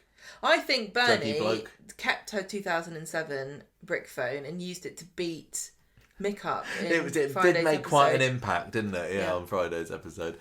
Bernie is falling on hard times. She just needs some drugs. She's not going to be able to see her kid, and then she takes off her elephant necklace and puts it in the bin. So this is, again, like, all of these things are the reason why everyone's life fell apart. Like, Bernie was only on the drugs because horrible Mrs. Green wouldn't let her see her son. Yeah. But she still made, you see what I mean? Like, she made that choice. She went, I feel sad, I want to, you know? I think everything went wrong for her because she took off her lucky elephant necklace. I know. So lucky. This week was the week of lucky neckwear, wasn't it? If only it was that time. Rushed to the hospital in time. Yeah. Back in the present, you got Mick stocking up on supplies for Brody from the shop. Like about the past and the present when we're talking about Coronation. It's very confusing. I know. He's stocking up a surprise for Brody with the other shop. Lou. Supplies. Supplies, yes. I know, but you said surprise. No, surprise, whatever. Lou wants to know how he got his fat lip. Who did that to you? So then she turns up at Kit's flat not long after that, saying, "What the hell are you playing at?" Kit says, "Well, Mick started it." She's like, does he know what happened when we were inside? And when he was inside. Thank you for all my pronoun corrections. Sorry, I'm just No, it's fine. Sure. I need it. And then this is the big revelation at the end of the episode with the flashback that actually Lou and Mick were intimate with each other during Mick's incarceration, and we learn that this is when Kit's moving away. And what if Mick finds out what we've been getting up to? And Kit's like, I'm not scared of him. Lou says, look, well, I'm going to stay here with Mick. I like him, actually. And that's the last that they saw each other for a very long time. So Kit doesn't know that Lou's got a secret baby. No, it was. So he goes off. Yeah, it's at the very end of the episode. Yeah, he comes into Speed Dial where the McCarleys are all celebrating Brody's release, and Kit's like, "Oh my gosh, that could be my son," and then turns and goes, because you get this scene where he kind of makes eyes at Lou, and Lou's looking pretty desperate. Again, to be super cynical here, this is a soap story about people that we don't know and haven't known. Like, if this story was about 3 or 4 characters who'd been in the show for about 5 years, this would be, what? I can't believe it.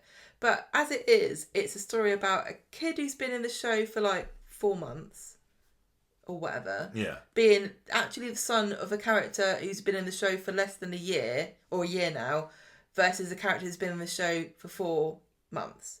But how much can I really... How much do you want me to really care about the fact that this child I've seen about 4 times has got a different dad who's slightly been in the show slightly longer than the other one? It's somewhat interesting, and it is interesting. It's how it ties into. It's not the point of Coronation Street. It's because it ties in with what we had earlier this year when Kit thought that he was going to be a dad with Daisy's son, and then the kid died, and then he lost his chance. I know, and but now he's got a this kid really that he can connect to.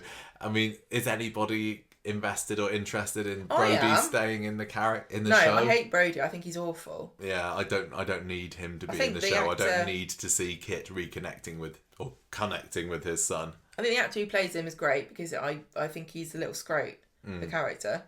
I don't feel like I need Brody on the street. Him. But I mean, I suppose if he's out and Lou's going to be sticking around maybe with the little girls who we saw. What was it, Wednesday's episode that we got the debut of what they called Joni, named after that classic Coronation Street character. And Shanice is the other one, I think. I honestly, I generally never thought we'd see these kids. There we go. No, I couldn't believe they've been cast. I was shocked. I know, when they just came out of the gate on Wednesday's episode, what did they really going all out on this special episode for Craig's grand finale? So anyway, that was the flashback episode, and quite difficult to discuss. I enjoyed it, but yeah, How are we going to score this week? Are you going to score? Yeah, score. Because this is it as well. No, we do our scores based on what we're talking about this week. But I don't even know I'm going to say that last Friday's was the highlight of this week's episode. It's so funny because I thought that this flashback episode was the weakest link. I wish that there'd been. I'd like to have had more things. They should have put in a few Coronation Street references. Pick a big Corrie story from 2007 and have that on the newspaper. Why? Just to say, look, this is Weatherfield's in 2007. This is when whatever happened. I thought you were like. No, I'm saying have somebody mention it. I don't know what was going on in Corrie. You don't mean like they were going, I watched Corrie this week. No. Just like, have you heard that such and such has happened? Okay, the mayor is something. Yeah, exactly. Anyway, that was that episode. Yeah, that would have been quite good. Yeah. Oh well. I don't. Sure. Will they have another chance to say it? I don't know. Sure they will. The Craig story. So I was kind of looking up storyline titles for this ideas, and then Cop It, or Craig Cops It, or something we could go for. Copper Comes a Cropper. But I ended up settling on, and this is possibly one of the most obscure storyline titles I've ever come up with, Craig Tara. Which is apparently a holiday, a caravan camp in Scotland, Gemma. Craig Tara.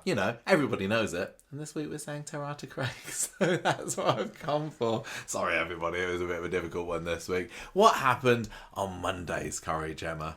Well, every episode, like I said previously, begins with a 999 call. Yes. And the police... What? What? No. Go on. No, I was just going to... No, go. The police dispatcher is getting a call about a disturbance on Maudsley Street, which is where Mick and Lou live. And Craig is in CID gear for his first day, shadowing Kit, and it happens to be his birthday. And a few people know and a few people don't. It was his birthday last year. Do you remember? That's 2 years in a trot we've had Kit's birthday, because and Daisy never even got one. I know. Because this was how Bernie found out that Kit was her son. Do you remember? She's at the station and then Craig's giving him a little cupcake with a candle in a year ago. That's a tradition. Yeah.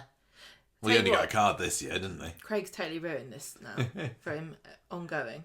I think so. Betsy bumps into Brody coming out of the shop and gets drink spilt all over her. Oh yeah, I forgot about that. There was a little bit of something between Betsy and Brody this week, wasn't there? Sowing a little seed there, and I'm thinking, no, don't need to do that, Corrie. It's fine. What will Bobby think? Exactly. He's like, oh, come on. A guy with a B and a Y in his name. I can't believe that, this is a week all about police officers and we didn't have any bobbies in it. Oh, by the way, when I was getting the cat food from the vets today, I saw, I think a duckling's been working for Sky Marketing. Why?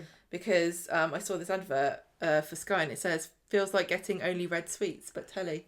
And it's the opposite of Bobby. It's the green sweets, yeah. Who are the red sweets? Who are the red fruit pastilles of Coronation Everyone's got Street? their own red sweets in Coronation Street, but everyone has the same green one. This is true. Right, come on, let's keep going. Okay, so Craig goes into the cafe. Oh, by the way, anyone who comes over from America or Canada or anything now, if you're coming on a pilgrimage to Manchester to see the Corrie set and everything, you now have to add in buying a packet of fruit pastils from a Tesco or something to your Corrie 100%. pilgrimage. And then have a green one and then go, oh yeah, see where they're coming from there. Yep. Right, so Craig goes to the cafe and sees Bernie and to ask her for some ideas for presents for Kit. Pants. And that's what Kit likes. I think this week has proven to me that Bernie is not the best when it comes to get ideas for presents. You'd like it if somebody bought you pants. I don't know. I'm doing fine at the moment. You are not. I'm trying to throw some of those away. I know, maybe. Yeah. Okay, so... I don't want pants as a present. It is my birthday coming up in a month and a half. Nobody listening is going to buy you pants. Okay. Maybe that can be our Patreon gift for this year. Your pants. No, thank right. you. Conversation Street branded underwear. I know some people underwear. might like that. Okay, right, so she's in the shop. But Roy says, you know what you probably would really like is a microplane. What is that? I told you what it was. I've forgotten. He shows you you can use it to zest. Oh. Citrus. Odd. Fruit. Odd's recommendation. Kirk and Tim say, I think that there's this whole subplot about Craig is supposed to be going on a date, but also going out doing something. And they were bowling, the lads, they? And so he's double booked himself. Didn't get to do either of them. Spectacularly bows out of both. I think it was a little unnecessary, that subplot, especially the date thing. It was a bit poor like... woman on Friday's episode that Kirk had to break the news to that her date's dead, and she's like, fine, I'll just go home early then.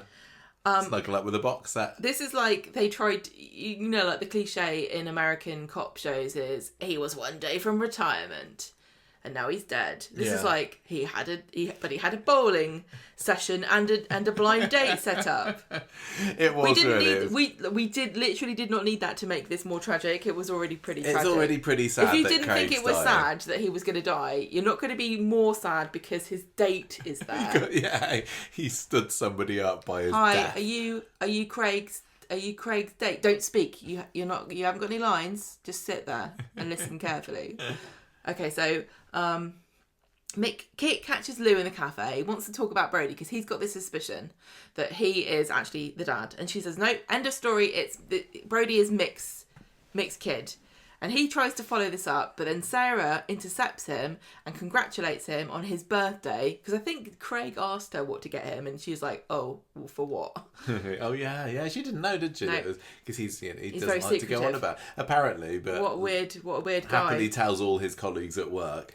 So she walks off, and he sees Brody come out of the cabin, goes into the shop, and he's being a cow, basically, to everybody. Yeah, to Sean, because Sean... Obviously, he knows Sean from when he tried to get him to bring drugs into prison. He nicked something, to cut a long story short, and Bernie realises what he's done and calls him out. Kit comes in and chases him, gets him to empty his pockets. Brady gives him one of the things he's stolen, but not the vodka that he's got in his pocket. Yeah, he's got some mints. And then Kit's like, what's your name and when were you born? Because he needs to work out from this date whether he's the father or not. And when he finds out that Brodie's birthday is the 31st of January 2009, he immediately realises that this is possibly, Yeah, I mean, people have said online, why shouldn't Kit? So why wouldn't Mick have realised and done the maths and figured out that he couldn't be the dad? But I think that we're supposed to believe that the conception was not too far away from Mick is not the kind Mick's of guy release date who would number one raise a child with a woman it's not his, or secondly not bring it up all the bloody time if he knew that actually Brodie wasn't his biological son. Because he's already abusive. So if there's no reason to suspect that your girlfriend's been unfaithful while you've been away, then you wouldn't think, well, it's probably not mine then. I'm not. I never had to worry about it. No. It's not ever crossed my mind that I could be the father or not. Yeah, exactly. Right, so Brodie, he says again, is Brodie my child? And she's like, no, don't bring it up. Lou goes back home, finds Brodie and Mick in the yard. Kit overhears them talking about they should move, and Mick doesn't want to. Kit goes back to the cafe, sits with Craig. Craig gets this birthday cupcake with a candle, but when he goes to give it back to I forgot that happened. Kit, he's gone, and he's rushed off to have a confrontation with Mick. And Kit's basically lecturing Mick about being a bad dad, and Mick's not very happy about this. And he says, you still owe me one. Stop having a go at me. And he says, I've got, my life's brilliant. I've got a fit wife. I've got 3 great kids. He says, what have you got? He says, I've got a fit, loyal wife. And it's like, really, that he would happen to choose that adjective just because we know that she's not at all. And so Kit's like, she is fit, but she's a skank. Yeah. So figure it out, mate, he says. Bernie comes in and was quite clever in realising that was fun. Much better detective than Craig could ever hope to be, and now he's been cut short. Yeah, wasn't she? She notices from the way that the amount the candle's been burnt down or something. She's like, I bet you Kit was here and now he's gone. Yes. Craig goes and sits in the car with Kit, and he's like, I'm so excited, I can't wait to do some police work. And he's like, get out. And I'm fed up with you. Stop being excited about your job. And that was that, wasn't it? That I think was that's the last time the they whole see each extent of their secondments adventures together. There's lots of Craig with a massive folder of police work that he probably should have known for many years, considering how long he's been a copper. Yeah, always be coppering. Do you think the CID just got this special book of secrets? Like, this is how we're so good, because we've got the folder that we don't tell the uniform officers about. No, don't let them know how to solve the crimes. Back at the station, Swain finds that Craig's been basically kicked out. And so she's like, look, don't let him win, show how great you are. So go and do some work. Like, basically, the same as anyone would be like, you can't just sit here and do nothing, because... But she tells him to get his uniform back on, doesn't she? And like, I think everybody knows that Craig... Why did they even let him do it in the first place? I would just wonder, like, was it even necessary for this story? Is it just so that Kit could be the one that sends Craig off on his own? You didn't need a secondment for CID to that to happen. Maybe it was something to do with, like, they wanted to have Craig and Kit hang out for a longer period of time than normal, and then they were like, oh, everyone's going to go on about how this doesn't make any sense because plainclothes or detectives don't hang out with beat coppers, so we need to come up with a reason that makes sense so people stop slagging us off for not doing our research. And then they come up with this really elaborate, like, cover story for why he's there, and then everyone still criticises I suppose his secondment in his smart shiny suit was a similar last day of retirement kind of comparison. It's like, he could have been a CID officer, but not really. The chance was whipped away from him. I don't believe in him. No. So go out and get him, champ, basically. Mick goes around the back of his house. He's fuming. Wouldn't possibly go around the front of the house, would he? Place. And he says, look, come here and tell me, Lou, about what happened with you and Kit. And then so Fizz hears this, and she sees Craig, who's just supposed to be working, but he's just hanging around in his car. And she comes out and goes, oh, you hear about the 999 call? Because I heard this disturbance. If you watch the beginning of the episode, that was me. I heard a disturbance. Can you go and sort it out? So he's like, oh, yes, I will drive into the ginnel. That was so funny. He literally had to drive his car about 5 metres. I know. Gets out, runs to the back door. Lou answers and says, everything's fine. So he's like, okay, cool. And then he leaves. And that's why he's not a good CID officer. No. The woman, the clearly distressed woman is like, it's fine. Who won't let you in the house or see her face. Craig's like, that's okay. A job well done. Yes, I am Another Britain's greatest case copper. Solved by Craig. If only this week was Britain's Got Talent week, and I'd be number one there for just my brilliant detective skills. I need to go back on this morning as like Officer of the Year or something. Do you think he's going to have like a proper full-on police funeral? Is he going to have like a Union Jack over his coffin? Is Lisa going to have to wear her dress uniform? Oh, maybe. Or will they just not show his funeral? Or they'd be like, Lisa would be like, I can't believe I had to wear my dress uniform and no one will ever see it. I don't know whether they've ever had, sometimes they've had combined weddings, like with Aidan and Eva having their wedding at the same time as Jenny and Johnny. Could they just have a combined funeral with Julie and Craig? Yeah. Why not? Shove them in the same hole together. That'd save ITV a bit of budget, wouldn't it? They should have had a tragic event, because often victims of the same tragedy will have a shared funeral, won't they? Yeah. Oh, well. It's fantastic. So, Mick's... no, hang on. Blah, blah, blah. Lou answers the door. Everything's fine. Craig goes off. Yeah. And Mick emerges and good. Cue wife beating sounds. So this is the first time that we really, really get to see that he is a proper... we knew already, but the fact that he raises his fists to his wife is like there's really no coming back for this character now that I'm not expecting. Well, I mean, he's a murderer now, clearly not, but this new character of Mick is not a long-term one. Let's just say. And it's all Kit's fault. It is all Kit, yeah. Because nobody on Coronation Street who's done anything bad can never their fault. It's always somebody else. Well, I think it's the shopkeeper's fault, really, because the customer's always right, and don't say horrible things about your customers. Don't always accept money for goods. Yeah. Right, so Craig's like, hello, base, I've investigated the crime, there wasn't one. And then he hears another kerfuffle, runs off to investigate on the chart. Mick runs off and Craig goes and knocks on the door, no answer. So he goes back to base, goes, guess what? You never would believe this. I solved a case. I didn't.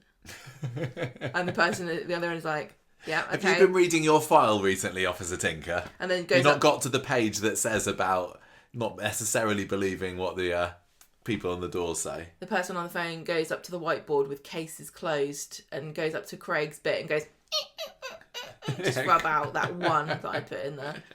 Yeah, I saved you a biscuit earlier, Craig, but I'm just going to eat it myself. Yeah. Bernie goes to see Kit in his flat, trying to get him to open up about what's going on, and he eventually tells her that he thinks Brody is his son. And Bernie never thinks about this again. This is something for next week. Maybe. Oh god. This is next week's problem. Can they just have? I just want to give this story a rest for next week. I know it's not going to happen. I know. Give it a rest, literally. Brody approaches Betsy in the street, having heard what her name is from Kirk, and he wants to know whether she's going out with Dylan, and she's not interested in talking to him, but he's following her around and stuff. Then Kit goes back to the station, and Swain's like, oh, why were you such a dick to Craig? You're so horrible to him. I know what he's like, but come on. It's supposed to be setting an example. Right on cue, Brody gets brought in because he's been found with booze, and he's horrible to Kit, who then tells him to take him in to whatever, and... I'd forgotten that when we were watching today's episode, I forgot about Brody being in there. That did lead to quite a satisfying moment in Mick's interview, though, to be fair. I know, but this is what I was saying to you, Friday's episode, where Mick gets arrested. No, normal soaps before the last two years or so, before we got all our coppers, who we all love, on Coronation Street, the ending, the triumphant ending of a story with a villain was they got arrested, and you never heard of them again unless they wanted to do some kind of important court scene whether you're not sure if they're going to get sent down or not. But instead we had a whole prolonged interview scene with him being questioned, and they're a lot more regular now than they ever were before. Oh yeah, there's tons of interview scenes on Corrie these days, yeah. Exactly. Yeah. Really great episode of The Bill.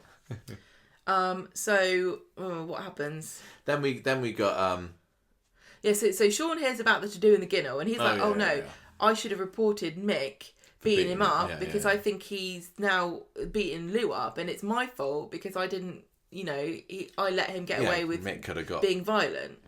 So Mick is parked up in the precinct, getting a bit drunk, and he's got this baseball bat on the passenger seat, and he's crying. Lou's calling him on the phone, going, "Please come home, we can sort it out." And you weren't even watching this. Oh yeah, this is the one because I texted you and I was like, "Oh, it took me about a minute to realise that she had blood dripping down from her." I was like, you need to watch it from the beginning, this bit, because what the context of her saying we can sort this. If you only heard that and didn't see her face, you would get a completely different. I did. It's not the Archers. So yeah, she's got blood dripping down her face, and she's like, it's clear from watching this that this is not the first time he's beat her, and the first time she's begged for him to come back and made excuses for him, and she wants to keep the family together. Her and the girls, and Brody's your son, and please trust me, it's the truth. And he doesn't believe her that Brody is his son. He gets even more angry, and he says he's going to find Kit, and he drives off again. Later in the cafe, Roy can see that Bernie's distracted, but she doesn't explain why. And Gemma comes in and asks her about Lou. And everyone's like, oh, everyone's looking for Lou because they're all worried that Mick's been attacking her. And then Gemma goes to the station with Sean. Sean's there already, panicking about being a flip-flopper, doing a hokey-cokey statement. Oh, yes. That was quite funny. I like that hokey-cokey statement. And Swain's taking this statement back, or whatever he's doing. So Kit goes into the cafe and Bernie sits with him and says, you need to wait. This is my advice. Don't do anything about this baby bombshell. Wait and see what happens. Does Mick know about this? And Kit says, if he did, I would be a dead man. And Bernie tells him about the fact that Gemma is worried about Lou because of Mick's violent behaviour. So Kit calls Mick, who's driving around Weatherfield, still very drunk and still very angry. Oh yeah, this is another little nice location shoot, wasn't it? I'm going to say this was unnecessary but pleasant, because this was all filmed up by Chimney Pot Park, which is what they used to use for the Red Wreck back when they actually went to the Red Wreck on Coronation Street. They had Heaton Park and Chimney Pot Park, and we've been there a couple of times as well. Chimney Pot Park is quite fun. Yeah, it's quite nice to recognise those roads, and they didn't really need to do it. And especially considering he drove around and then ended back up at I know. the But when they were doing those around the streets, I was like, oh, are we actually going to get some scenes like out in wider Weatherfield? It's like, no, it was just taking the long way around to get to the precinct. So bit of a letdown. Wasn't one of them actually called Coronation Street? Yes, the street that Craig parked up in is called Coronation Street. So that's pretty fun. But I guess it was possibly needed, but I'm sure they could have figured out a way around it. But I'm not going to complain because I enjoyed it. But I was watching it thinking, because I was confused because I knew that the beating scene took place in the precinct. Because this is, if you remember when our listener Al came onto the podcast a month ago and said that he saw this monumental, life-changing scene, it was the scene of Craig getting killed. So I was like, I know that it's not going to happen out in this location, but I just... You knew that because you put it together, because Al was very good at keeping his counsel on that, which I think was great. Well done, Al. And also well done. Thank you, Coronation Street, for giving a fan such an amazing experience. I know. It was cool. That's a really cool thing. Yeah. Anyway, where were we? So Craig is parked up. So Kit and Mick are sort of wandering around in cars, and Craig's parked and calls Swain up and says, "Thank you so much for giving me a pep talk. I will make DC one day." And then the future drives past, and it's not very long. A silver van goes past. Craig gives chase because he knows that this is. Do you think so? Just when you said silver van there, made me remember what's going on with Mick and Chesney and the whole.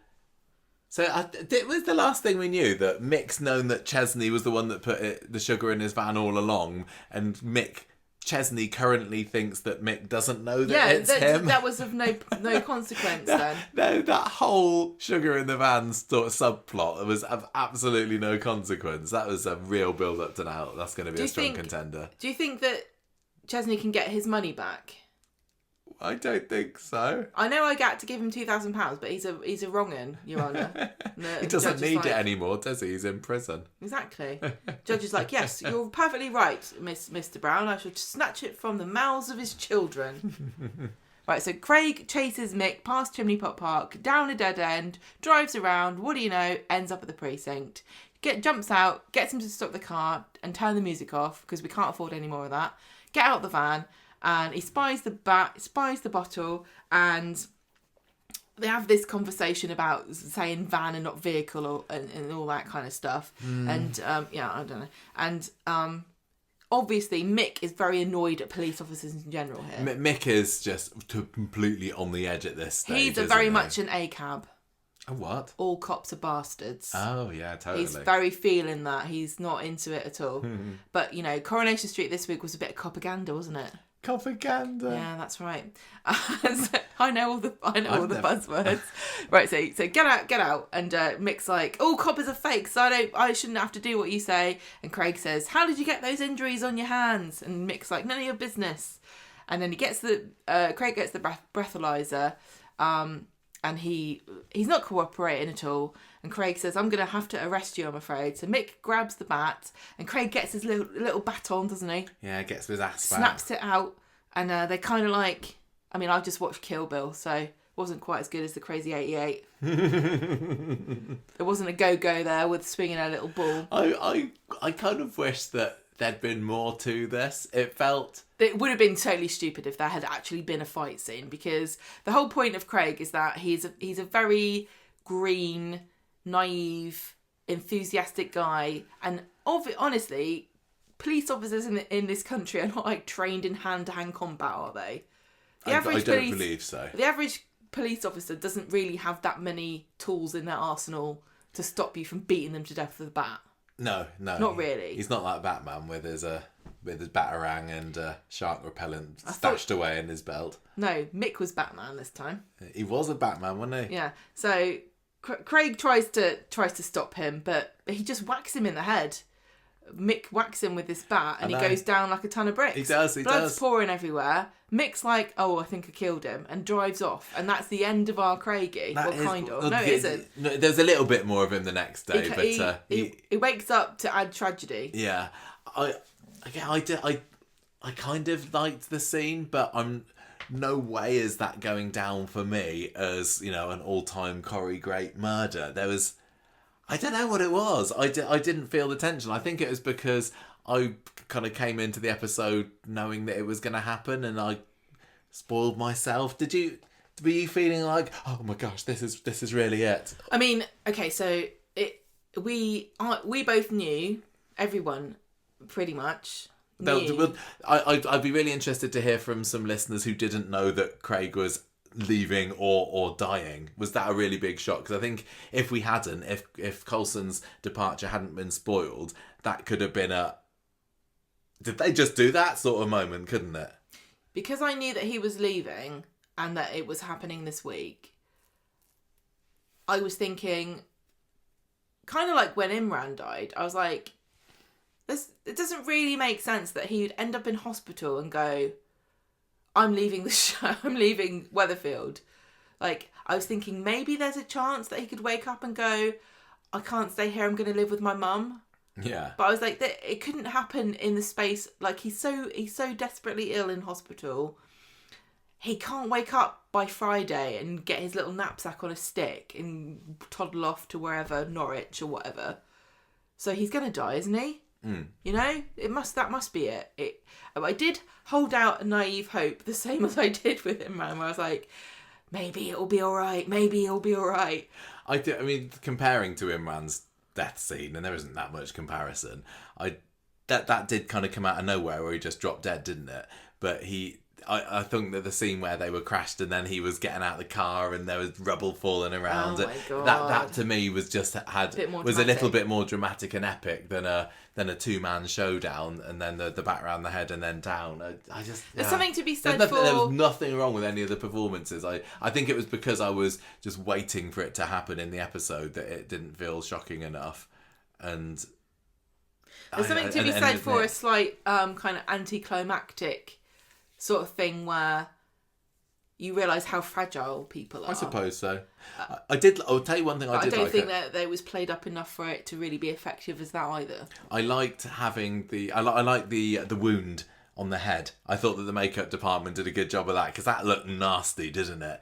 That baseball bat mark on Craig's head, and the blood was great.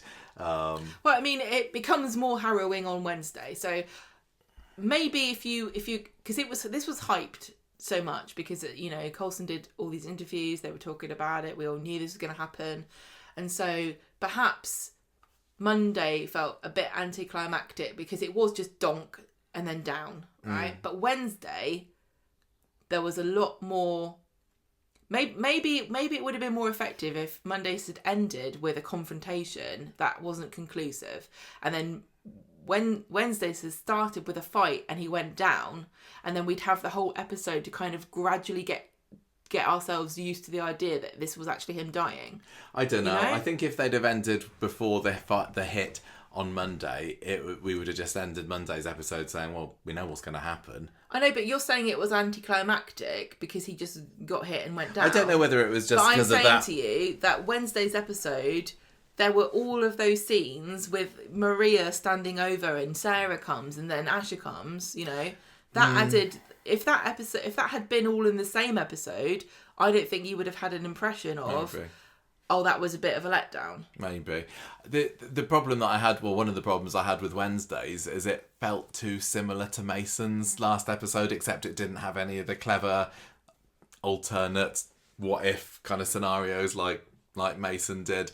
Hang on a minute. This was when I was getting the fatigue. It was like, well, we've literally seen a very, very similar scene to this, except instead of Maria, it was Abby, not 5 months ago. Michael, you can't compare the two, okay? Just because somebody gets hit violently and dies in the precinct, and some main character comes and stands over them and helps them as they're dying, and then there's a big load of police investigations and an ambulance comes. Yeah. Just because those two things happened within the space of 5 months doesn't mean there's any similarity. And just because they were preceded with some kind of alternative way of telling a story on Coronation Street that hasn't really been seen before doesn't mean that they're similar at all. No, excuse me. They're completely different. One of them was alternative reality and one of them was the past. I wonder whether, like, when the Mason episode aired and they were probably like a month or so away from filming this, they were like, oh... This is a little bit similar, actually, isn't it? or was it like, oh, people really enjoyed that episode of Mason. Let's do it again. Let's really, go all in on that and do the same thing again. I don't know. Right, so Wednesday's episode, Craig's grand finale. We get another police radio room report thing at the beginning, and this is somebody needing the ambulance. This is Maria calling for the police, wasn't it? And can I just say, I know this country is on its knees, right? We haven't got any money for anything. Weatherfield is a drain on public resources. I'm not paying any more taxes to this lot of people for all of their police and ambulances and social workers and all the stuff that needs to be mopped up off the floor. I know. All their antics. We're paying for this out of our taxes. So we get a little slow start to the episode. Ash is in the cafe with Bernie. They're going to watch a box set later or something. Kit's refusing to see Brody at the station, saying, no, he's still drunk, don't want anything to do with him there. See it in a few hours. Swain says, just don't go off anywhere. Kit's clearly got itchy feet. He needs to get out there and sort this mess out. At the moment, of course, they don't know what's happened with Craig. But Maria is the one to find him. Of course, it would happen to be a main character, and who should just be passing by, but more main characters who should pop out of the ambulance to sort Craig out. Another main character. It's lovely Asher, and hasn't she come on well? She was the one that was counting to put him on the bed in the hospital and everything.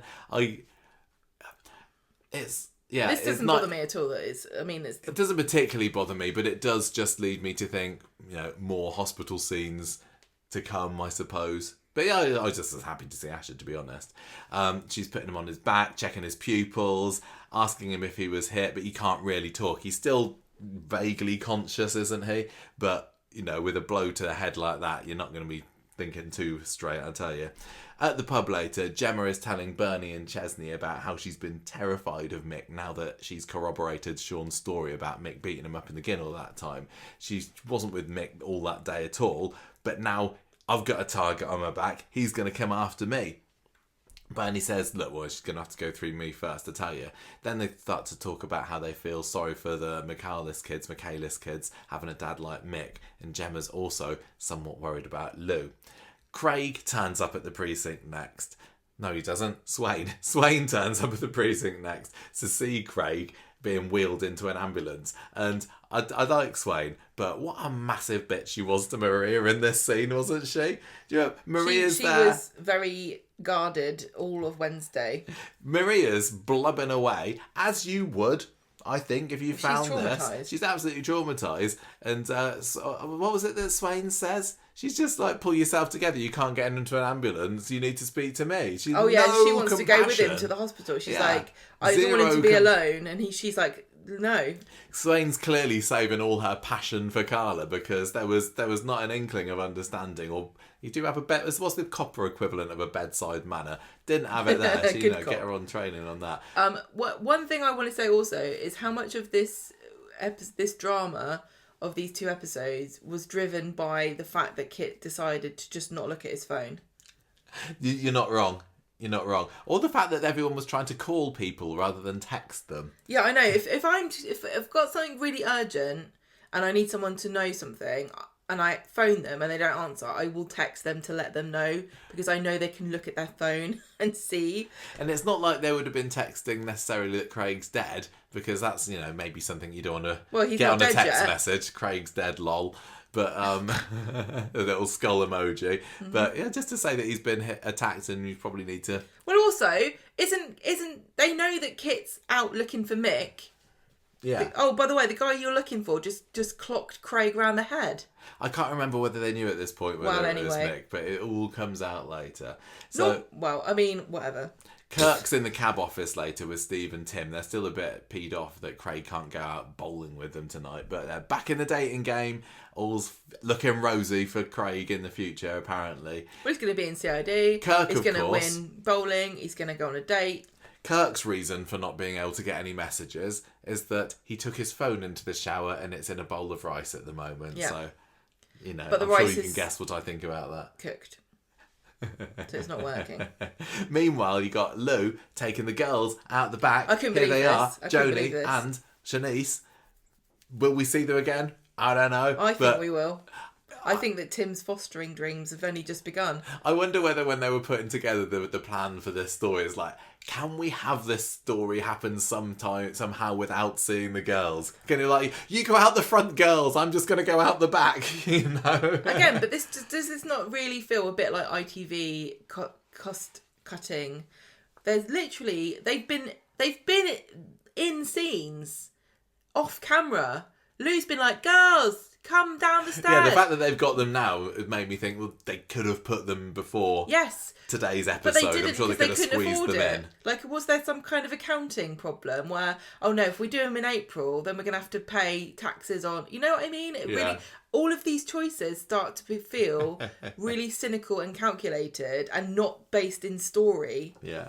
I really like the scene that we got after this as well, where Asha was in the ambulance with Craig, and it was just a little one, but she's clearly really struggling to hold it together because she knows him. He's her mate, and she's holding his hand there. That was great. That was a really nice little performance from Tanisha there.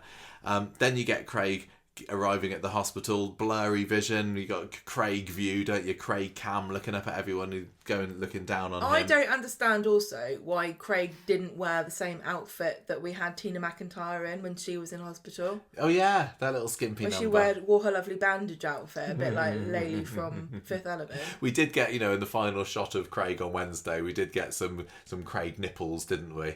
So which we didn't get for Tina's final scenes. Sad, isn't it? So yeah, Craig's getting lifted onto an operating table. Significant blood loss we're hearing. Swain's there at the window watching on. Put more in. What? You can put more Just in. stick it back in again. Yeah, it's fine. She tells Asha that she should be proud of herself. Craig owes you big time. Why is she being nice to Asha and not nice to Maria? I know. I don't know. Maybe it's just like the uniform workers code, the emergency services stick together sort of thing. Could be. But you not know Maria local councillors. Works for the council. Yeah. Maybe she really resents having to recycle. Well, Gemma, I know we're talking about this week being a bit of a slog, but if you weren't enjoying this week, then I'm sorry. next scene, here comes Tim. How many times did I text you, bloody Tim? Quite a few, yeah. Good old Tim. Hello, I've come to the rescue in my taxi cab. An unexpected insertion of Tim into this storyline by being the taxi driver that's giving Lou her escape route. She wants to go to a what's it called, a protection refuge. Shelter, a women's shelter thing, and he's like, I'll give you a free cab ride if you want to, but she's like, no, I don't need your charity. And I really appreciated Tim's attitude towards Lou this week. I thought it was lovely. Tim and Sally to adopt / foster the McCarless children. Is that kind of written there? I texted you. I said, "Oh, is this? He's going to foster these." I mean, it could either. I was going to say it's either that or this just kind of inspires them more, but I suppose they're already inspired for it. Well, no, Sally's not into it, and Sally's still not into it. Oh yeah, I guess. Sally said no, but of course she's not in charge. I think she is. Oh, really? Is she the mayor? No. Oh, yeah, of course. Okay, so Maria comes into the pub, finds Gary. Her hands are still drenched in Craig's blood here. Get a proper Maria, Lady Macbeth moment here. She says that everybody... Craig's been attacked. She gets a brandy out of it, at least. Everybody is suitably shocked. And Gemma's like, oh, I think this could have been Mick here. Out the back, you get another scene with Maria still not being able to get hold of Kirk, and she's like proper panicking. What am I going to tell him? And then Tim arrives not at a women's shelter because they don't get a set for that, but they go back to the hospital, the Corrie Studios, and Kit's panicking in his car somewhere. Everybody's just like frantic. Tim takes Lou to the hospital to get her head checked out. Yes. Good for him. She tries to say, I'll get it sorted later, and he's like, no, you need to be seen right away. I think it's just because he knows that the hospital backs onto Fresh Goes and he fancies pop into the baked goods aisle, get himself a donut or something. I'm going to get a donut, you get your head scanned. Yeah, meet you back in here in half an hour. Swain's on a bench outside the hospital later, and Craig's still, like she's like, what's Craig's not talking sense. I can't remember who she was talking to. Is Asher here? And she tells her he's gonna go and get a CT scan later. She heads back inside because she wants to be there when Craig is brought back round again. Back in the pub, you got Bernie starting to worry that there's a copper beater-upper on the loose somewhere. Kit comes in. Has anyone seen Lou? No. So there's that whole mystery going on there. Then they break the news to him about Craig. There was an awful lot of people being told on Wednesday, wasn't there, about what's happened. And then Fridays was, he's dead.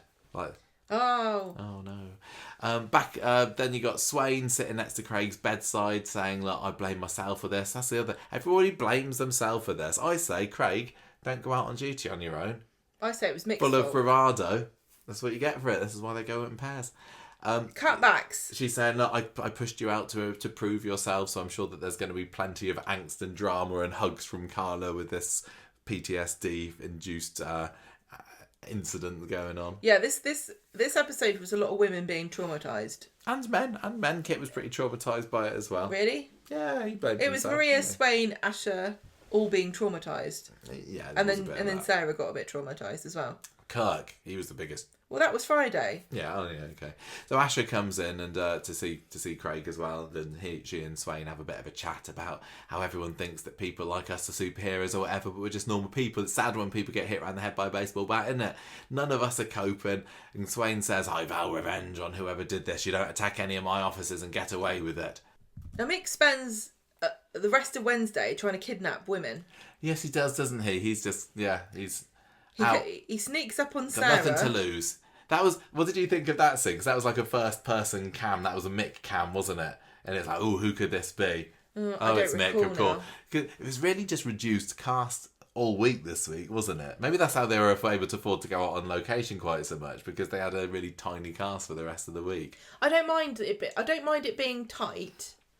But it's one of these cynical things that feels like it wasn't done for a story purpose. And just to be clear, I completely understand that the entire history of Coronation Street has been compromising, based on availability and budget and all the rest of it and limitations. But it just feels like very, very much more obvious now than it ever has been. Yeah.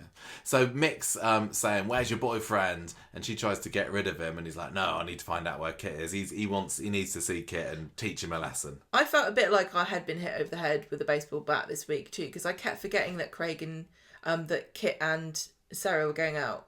Did you? I know, I kept being like, who's her boyfriend, Gary? No. That's I was just by this point of the week, I was just really feeling the drudgery of it. And I'm really sorry, but I didn't mind. I was like, oh my god, this is too heavy. I don't mind it when there's one story that lasts a week, which they don't do very often, and it makes it feel a bit different. But the content of this story just wasn't clicking with me, sadly. This is just a preview of where we're going to score at the end, but this is just a preview of my thoughts. If this was the bill, I'd be going, this was a really great week of the bill. This was like really fantastic. I thought this was great. But it's not. Yeah. So he's telling her to call up Kit, put it on speakerphone, but then David... Well, I can't remember whether David... Was he already there or did he walk in? But he just pops out of nowhere. He's like, hello, I'm a big brother now. And he pretends to be phoning the police, reporting Mick, and Mick scarpers. And that's the end of that little thing. So he has to go and find some other poor damsel to kidnap at that point. Over at the pub, you got Kit blaming himself as well. Everyone's kind of camped out, aren't they, in the pub? All of the other characters are isolated in the pub. Jenny's going to be like gutted that she missed out on the gossip, isn't she? Like, nobody's talking about this at the cabin. So they're all chatting about the gossip, basically, aren't they? Maybe Jenny's going to get the gossip when it does get made, put on the front page of the Weatherfield Gazette. She can tell it. Yeah. And Kit is blaming himself, and they're all talking about Craig and worrying. And Sarah calls Kit and he hears that, Mick's on the loose. Yes. Back at the hospital, you got no change for Craig. Still waiting for the CT results. They might have to operate on him. Got a swollen brain. Like, to be really mean, they're like, we did a CT scan. We're not convinced that he does have a brain. So we're just going to have to do it again. Have another look. That's mean. Again. I didn't mean it.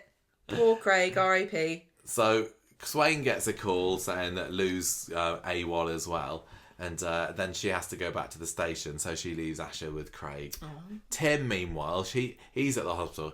Oh my gosh, it's just hospital police, wasn't it? At least the other one was the pub. Yes, that's true. That's very true. Tim's waiting at the hospital with Lou and the kids, Warwick Guy, and he offers to look after them while Lou goes in with a nurse, and this is kind of the beginnings of, Tim, he could... quite get a taste for being a kind of a dad figure, and he was lovely. He was making jokes, wasn't he, and offering to get him chocolate. He was being actually quite funny and saying things. I can't remember what he was saying. No, he was making silly jokes and saying things about chocolate. But... Yeah. Then you got David and Sarah still trying to find out why Mick was so determined to see Kit, and Sarah's like, well, Mick did have blood up his arms. That couldn't have been Craig's, could it? So she has to kind of break it to David about the beating, everything that's happened there. Then Kit comes in, and he's just being incredibly evasive to Sarah about what Mick's beef with him is. And he says, look, I feel guilty for leaving Craig alone, but oh well, off I go. Well, they have a little cuddle, don't they, on the sofa, and kind of David kind of walks off like, ugh. So in the hospital, Lou is telling the nurse that she has got the reason why she's got this wound on her head is that she slipped and fell while she was putting glass in the bottle bin, and the nurse is like, what about those bruises? And she's like, stop asking annoying questions. And the nurse says to her, look, I can set you up with some help if you need it. And Lou's refusing, and then the nurse is like, what about your daughters? Do they need any help? And she's kind of a bit offended by this suggestion.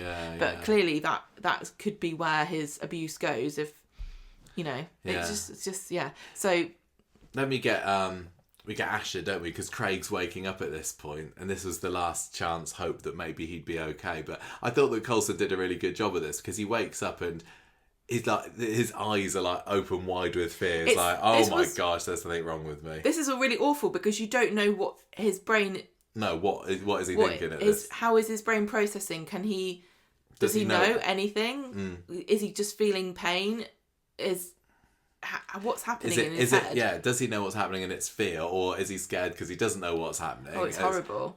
No, it's absolutely terrifying. And I thought that was Coulson did great. Really great episode of Casualty.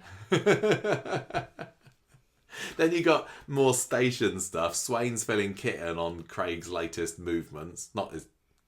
It makes it sound like he's into the toilet. We can let him do that. Swain's like, I've got this leaflet. I've got this. I've written down here. He was in the toilet for 10 minutes at 9 o'clock. This was referring to the fact that he went to Maudsley Street earlier and went around the McCarley's house, and he's telling her about Mick being at Sarah's flat looking for him. Is this the reason that you dumped Craig? Says Swain, but he's like, no, I'm not telling you. She needs filling in on more of the details. Didn't Craig kind of dump himself? Well, no. Kit told him to bug off because he just had a fight with Mick. But isn't that sort of like the sort of kind of test to see whether Craig really wanted to be in CID or not? Yeah, he failed. If he really wanted to be in CID, he wouldn't have taken no for an answer, would he? Yeah, that's true. And this is when he opens a birthday card from Craig as well, just for the extra tragedy. Jess arrives at the hospital. Like, really looking forward to spending the day with my bestest friend in the whole wide world. Can't wait to be a policeman. The future looks bright for me, Craig. Yeah. You got Jess arriving at the hospital next. Officer PC Jess, who's probably been in about 15 episodes. I love Jess. I think she's great. I don't know why, because she's a solid lass, that one, isn't she? She has got no personality. Oh, yes, she does. Does she? No, I like Jess. I can't remember. Have a personality. It's nice when she turns up. She's like, I heard that Swain got made into a main character. Yeah, I think she is. That's why she's coming back again, isn't she? What about Jess? There's upgrade options here. What about Jess? Maybe it's like at the airport when you're like, oh, you get a first class upgrade. Yes, that's right. Yeah, they're like, yeah, you tell you what. Turn up at the right time. First class cabin is empty and fast, Jess. You just hang around, mate. Yes, Jess is there and she recognises Lou and wants a word with her, and Lou kind of very shiftily says that she just needs to go and tell the nurse something, but this is her cue to skedaddle because she don't want to be talking to no coppers right now. So back in the pub, and everyone's just feeling incredibly distrusting of Kit. And then Kurt comes in talking more about his phone being in rice or what have you, and Maria has to tell him about Craig. Oh my gosh. Lou ends up in the hospital car park, which is a bit of a twist, wasn't it? Having that extra meeting together. Yeah, right next to William Roach's car. It was, yeah. I don't know what car. I can't remember. He admits to her. I enjoyed this scene because I thought that literally once she went on the run, we would not get a Mick and Lou scene again. But she hasn't gone on the run. No, she's still in Coronation Street on Friday evening. No, she went on the run from the house. She went running to a women's shelter, a refuge, and I thought that'd be it for the way that she spoke to Tim about it. It was clear that she'd done this before, and I can't remember how many times women in a abusive relationship. There's a kind of statistic about how many times they attempt to leave before they actually succeed. Oh right. And it's something like 6 or 7 times. Oh, so okay, she clearly, they've both done this before. And that's the most, that's the tragic part about these kind of situations. Yeah, but the outcome of this conversation is that she said that this has gone too far. I'm leaving you. Okay. I'm just saying. I'm just saying, like, again, what will happen when he goes to prison? Because maybe she'll stay with him because she's like, I'm safe, he's in prison. I know, I wonder. Even the fact that she was having the conversation with him in the car park, like, made me think, what are you doing? Yeah, why are you even giving him the time of day here? But we know why, because that's just, that's whether you understand the motivations of women in relationship like this is irrelevant. You just have to understand that this is the dynamic, and it's a tragedy, and it happens many times all over the world. It's just one of the most tragic things. But he's kind of making excuses like, oh yeah, maybe I did hit Craig, but I barely touched him. He knows that he's not going to come. Well, he's trying to get her to cover for him. Yeah, and also he said, well, no, if you're not going to do that, why don't you come on the run with me? And she's like, no, you need to hand yourself in. He doesn't want to go back to prison though. He knows that that's the what's going to happen if he gets caught up. He must know at this point that there's no hope of escape here, but he's doing his best. Well, she's trying to like, okay, if you're going to leave. And he's like, oh, but I will kill Kit first. Yeah. And she's like, no. Oh, no. So Tim's kind of realised that Lou's dumped them and takes the girls back to number 4 there. They're just confused about what's going on. They want their mum. And then at the end of the episode, there's a kind of few kind of quick bits, isn't there? We find out that Bernie hasn't picked up the quads, and in one of the ending scenes where it's kind of a entry into the next episode because she's there with Mick in a van in a wasteland somewhere, Bernie, and that's kind of the big showpiece for Friday's episode. And another Mick hostage situation, yeah. And then obviously the main drama at the end of Wednesday's episode is the death scene. So how did you find that? So everybody's standing at the window. You've got Jess, you've got Kirk, you've got Maria Asher's and Asher, yeah. and then and Craig is in the bed, and they kind of have to escape the room, don't they? As he kind of crashes. Yeah. Because it looks like he's going to wake up. Takes a sudden turn for the worse when Kurt comes in with his lucky tie, which is somewhat ironic. I think I would want to die if Kurt came to my bedside.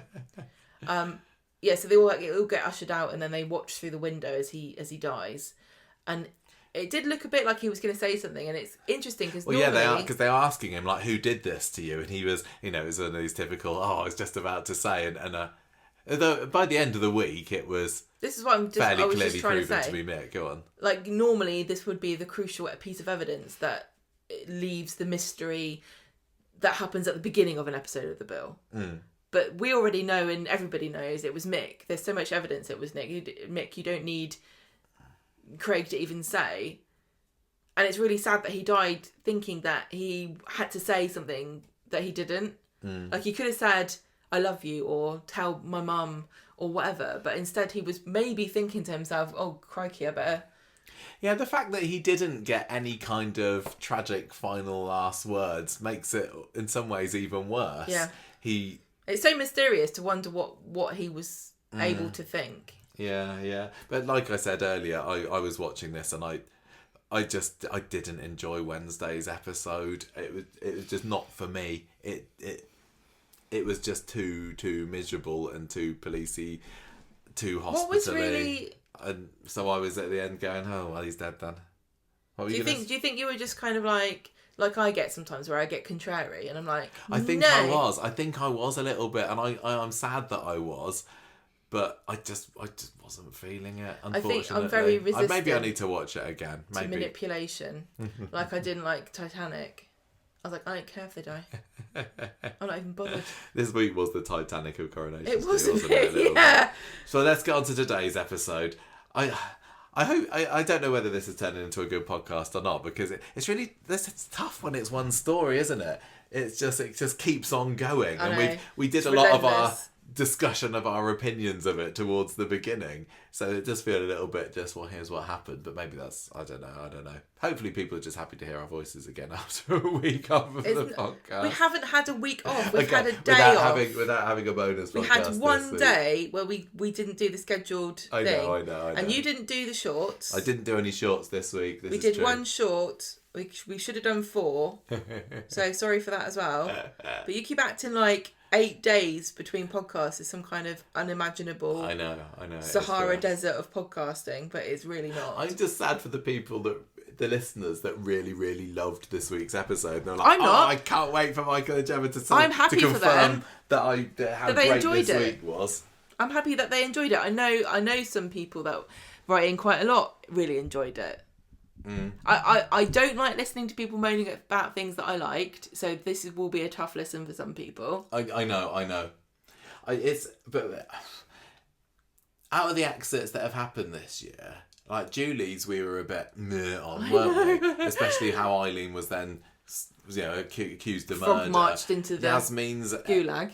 Yasmin's episode when she left was a nothing. I suppose Mason's and Daisy. The best.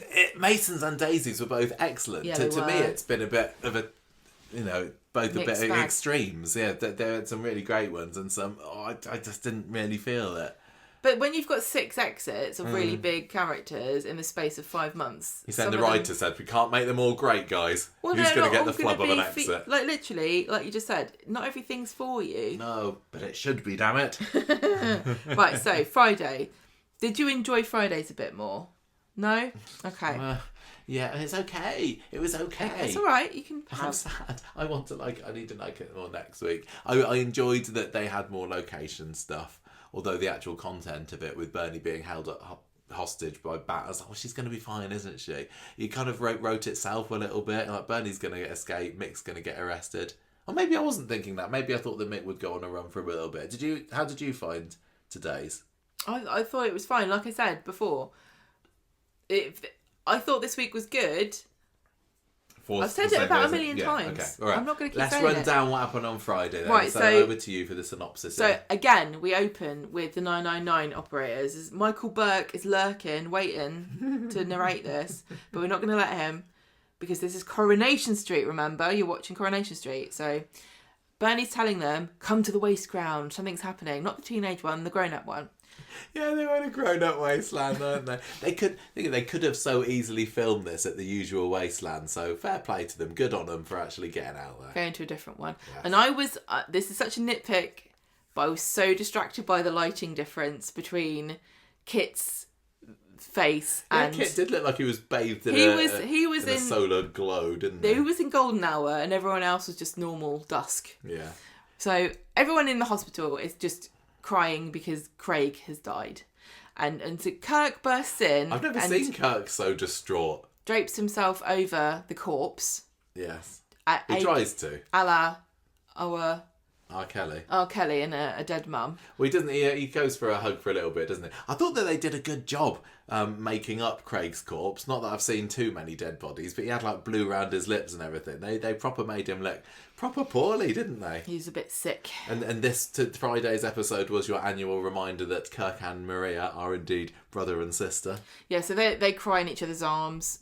Swain gets the call about Craig. She's like, oh, no one bites the dust. Gonna go put some money in his collection plate for Beth to buy her some flowers or something. I was thinking at the end of the episode when she does her little proposal to Carla. Spoiler alert! When she was previously talking about, this is too much. We never know when our time is gonna end. I thought that was leading to I'm leaving the force. Did really? You? Yeah, that, and I still wouldn't be surprised. I know. I'm waiting for her to quit. Yeah, it felt like an I'm going to quit being a copper kind of moment, which is what Betsy's kind of wanted anyway. And maybe they're just slowly getting rid of all the cops on Coronation I'm only Street. waiting for her to quit because it's one of these things that Corrie would do because it's an obvious conflict, isn't it? It's like, yeah, well, like when Billy says, I don't want to be a vicar exactly anymore. When Billy's like, I don't think God is real. Every Christian character gets tested like that. Every character who has some kind of very deep conviction will have that challenged in some way. And so that's why I keep thinking, I don't know whether Lisa's going to end her days on Coronation Street actually as a police officer. What else could she do? Maybe she's going to be the next landlady of the Rovers Return. Maybe she's going to design knickers.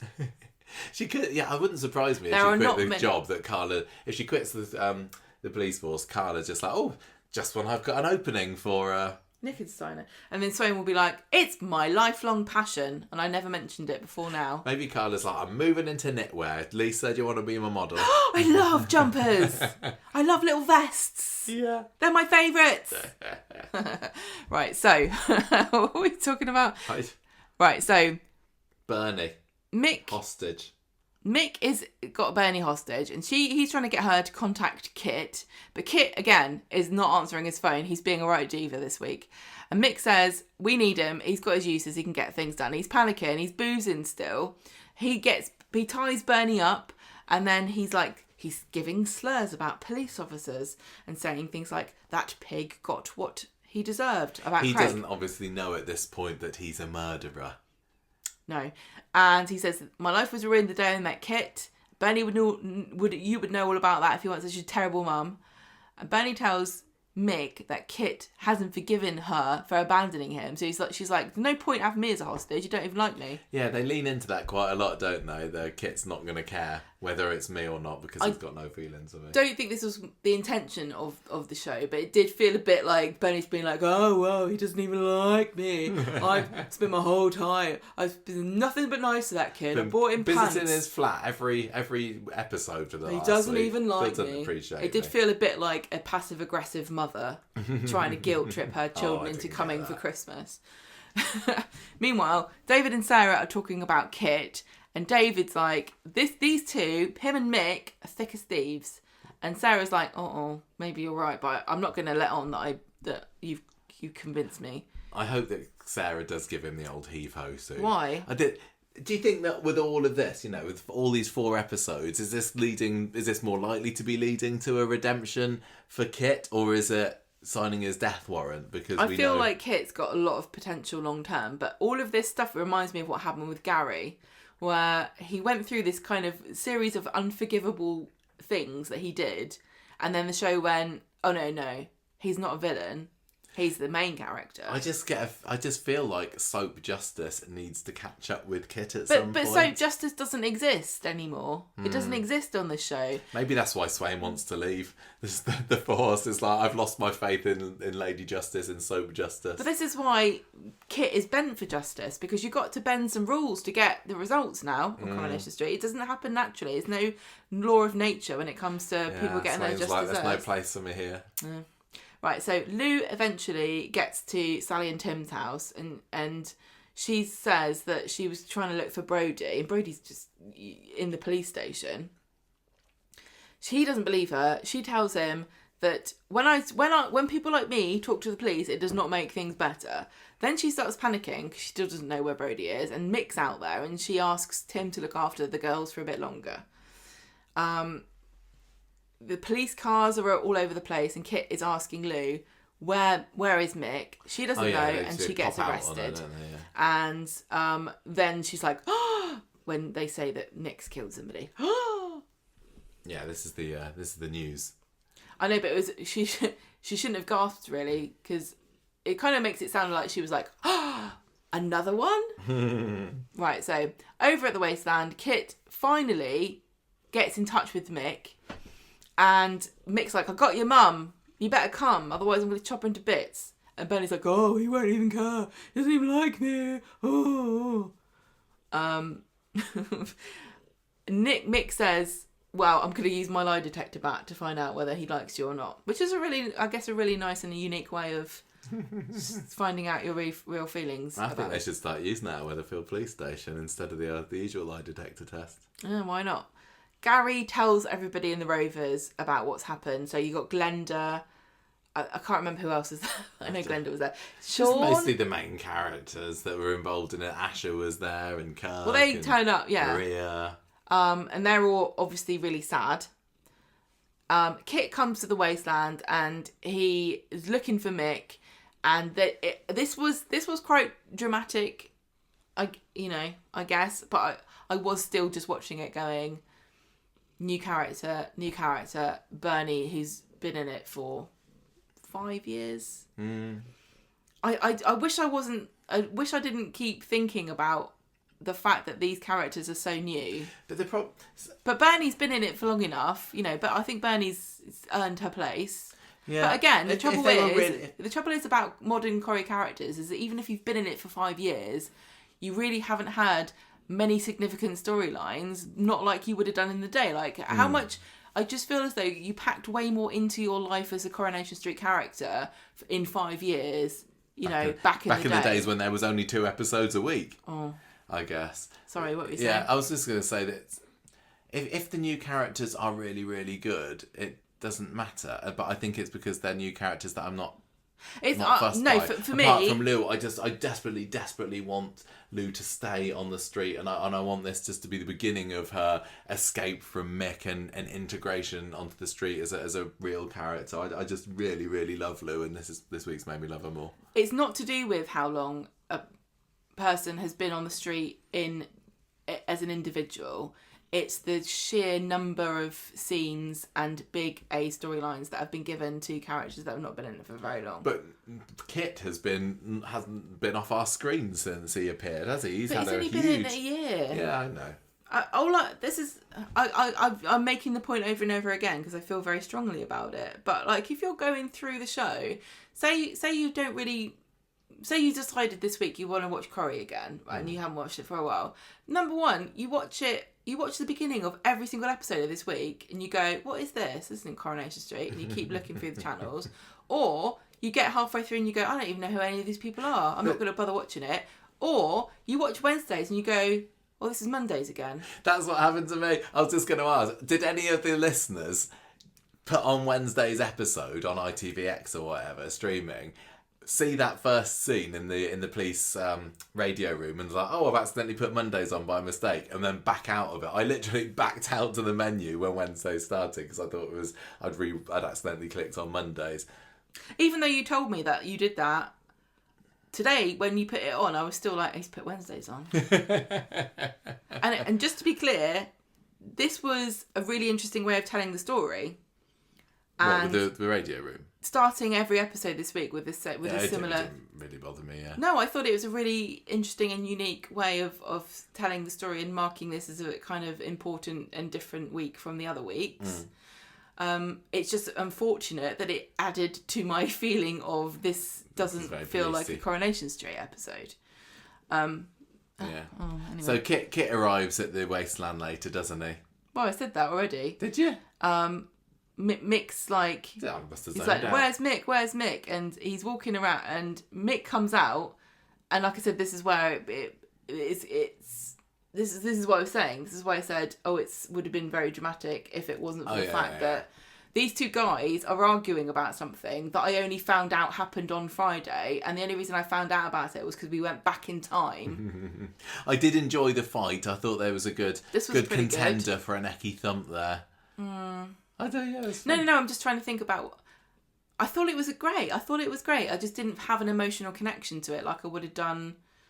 If it was Jenny versus Rita. Yeah. Circling each other, love to see that. Rita's there wielding a baseball bat with Mavis's blood on it. And then it goes like in Kill Bill. I'm jealous that you've watched Kill Bill. I haven't watched that for a few years. Mum wanted to watch it. Do love it. Kill Bill Volume 1, one of my favourite films ever. What about 2? No. Too much talking at the end. Too much talking, yeah. Not enough action in that one. What about the 5 too much deserty scenes? Palm heart exploding technique. I think that's how they need to kill off the next person that they're getting rid of in Coronation Street. Okay, right, so Mick's there, got the bat in one hand, got Bernie in the other, 2 old bats in both hands. Had to do it. Mick pretends to like slap her about a bit to see whether Kit actually likes her, like Bernie's been saying he doesn't. And Bernie, unfortunately, is wrong because he flinches and Mick's like, I think you would anyway.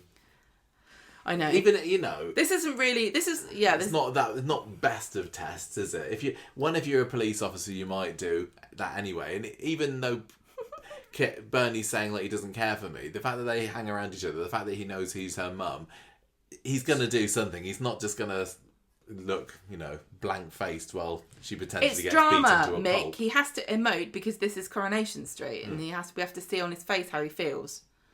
So Mick's like, help me leave the country, I need to escape.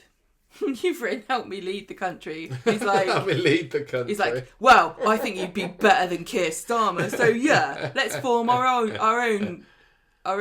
political party. And Mick's like, I'm going to be in Reform. What do you reckon? I reckon, probably. Yeah.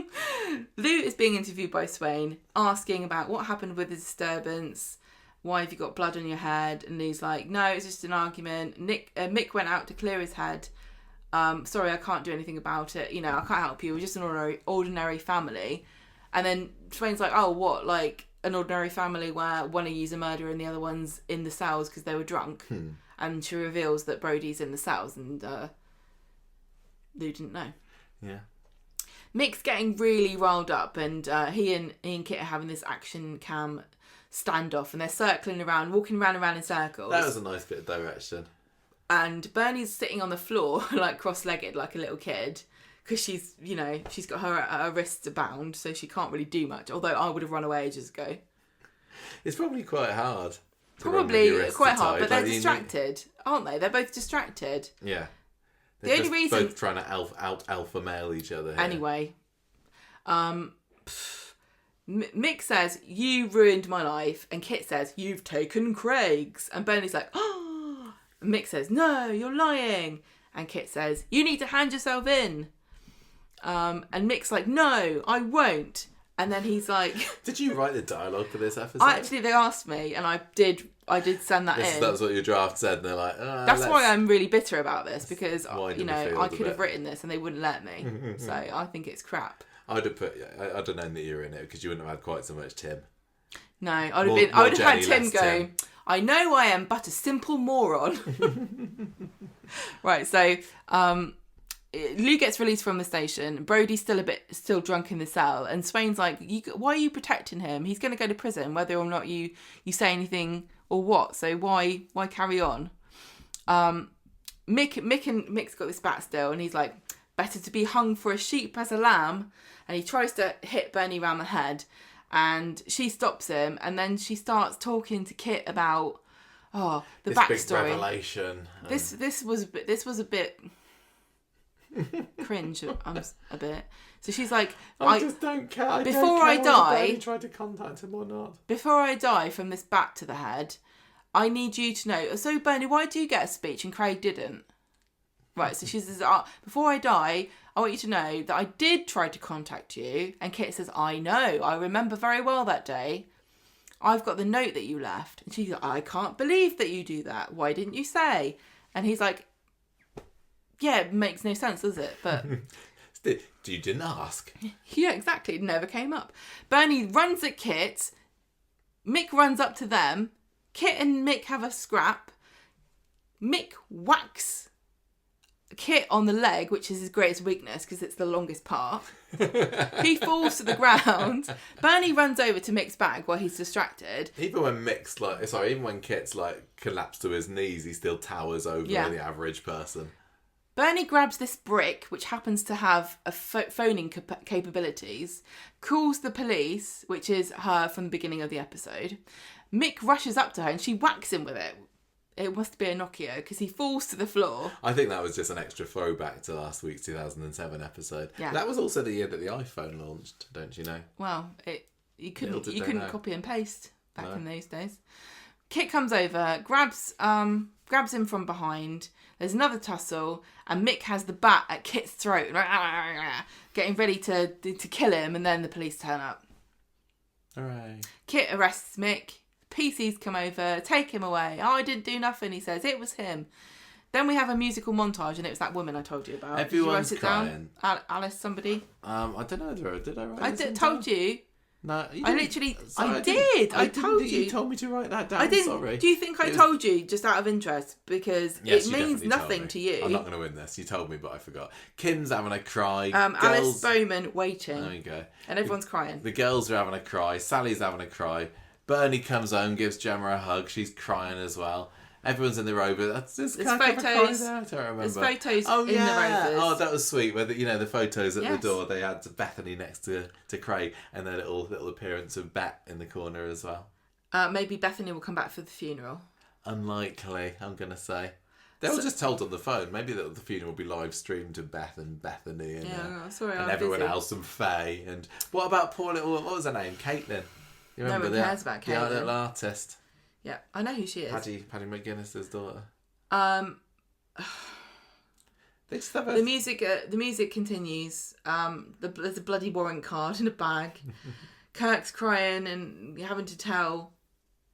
I don't think that. No, that happens later. Well, he's talking about it. Yeah. Kit goes to the station and he's in the station with Lisa and he's like, "Oh, I'm sorry, I should have been with him." Then we get this interview scene, which I felt was super unnecessary unless you're making an episode of The Bill, in which case it is a very important part of the show, which is, again, what added to the feeling. I didn't mind this interview scene only because I thought it was very satisfying when Mick landed himself in hot water by revealing that his alibi was Brody, who obviously we know is banged up. Yeah, but the fact that they even had that just felt like a cop show, because he's like, no. She's interviewing him, going, "Tell me why it wasn't you," and he says, "Well, I was with my son," and she says, "No, you weren't, because he was here." And if you told your solicitor that was your alibi, she would have told you because she was here with him at the time. Yeah. No, I didn't mind. I enjoyed that. All right. So whoopsie-doo, he's in trouble. And that's exactly what she said to him. He's not getting out of this one, is he? Whoopsie-doo. Although, when he does his statement later, it looks like he is going to try and fight this. But how long is this going to go on for? You know what I mean? I wonder. At number 5, the family. Who's that? Where's that? What do you mean? Gemma's house. Yeah. I literally don't know. Oh, sorry, I forget you don't know. The family are all sad because Mick used to be their friend, but he wasn't though, was he? Well, no. I think Gemma was just more concerned that the fact that the person who killed Craig used to has been in the house with her kids and has looked after her kids at some what? point. This is what happens when you hang around with a psychopath. And they all knew he was a psychopath. Gemma's like... Good job those quads are fairly well behaved, isn't it? Because you imagine them being a bit naughty and Mick like gets out his baseball bat. Yeah. So Gemma's asking kids, Bernie, why is there this backstory between Mick and Kit? And Bernie says, oh, you should have watched it on Friday if you wanted to know. Kit will tell you, though. Gemma doesn't write it, though. Gemma's like, no, I can't be bothered to watch the bill. Sally talks to, oh, God. Lou comes to Sally's house going, oh, can the girls stay here? I can't. Mick's trashed our house and I don't want them to go back there. And Tim invites her to stay with them and she does. I don't think there's any more about that I really want to say. No, I don't think so. Or Sally's like, I don't know whether this is... The neighbours will talk. And Tim's like, no, we must be good neighbours. And then he phones Faye. I can understand Sally's hesitancy just because they are harbouring the wife of a murderer. But Tim's got a good heart. He's doing the right thing there. So, yeah, like you said, Mick reads out this long statement and explains what happened from his perspective. But he's been caught out by his alibi being Brody. And that's the end of that for now. At the pub, this girl's there, and everyone's like, "Oh, there's not normally extras in Corrie anymore, so she must be Craig's date." Yes. So Kirk. That was a bit of a stretch. That just imagine if it was just some random person that's not unlikely to happen in the pub. Just happened to somebody who's sitting there. Just happened to come in for a drink. Yeah. And they're like, I'm not going in that pub again. They're all weird. So Kirk's made himself the teller and tells everybody. Yeah, this is where he phones up Beth. This is what I mean. We didn't need her. We didn't need him to have a date and that turned up. It didn't add anything for me. I didn't feel sorry for her. I didn't care about Kirk's already having to tell Beth. So why add that? So Lisa gets home. Now she's been holding it together all week. She's been Ice Queen. She's been telling other people to shut up. It's been all week, but it's only been over the course of a day, isn't it? Don't and she's been quite a day. She's had. And Carla's just sitting there on it, like ignoring her, going na na na na na. And Lisa comes in and she starts crying in the kitchen. And Carla's like, "You've left the door open. Oh my God, what's wrong?" And they have an embrace. And Lisa's just bursting out in tears, saying, "There's no justice. This poor kid, he wanted a family, but he was too focused on his career, and it's killed him."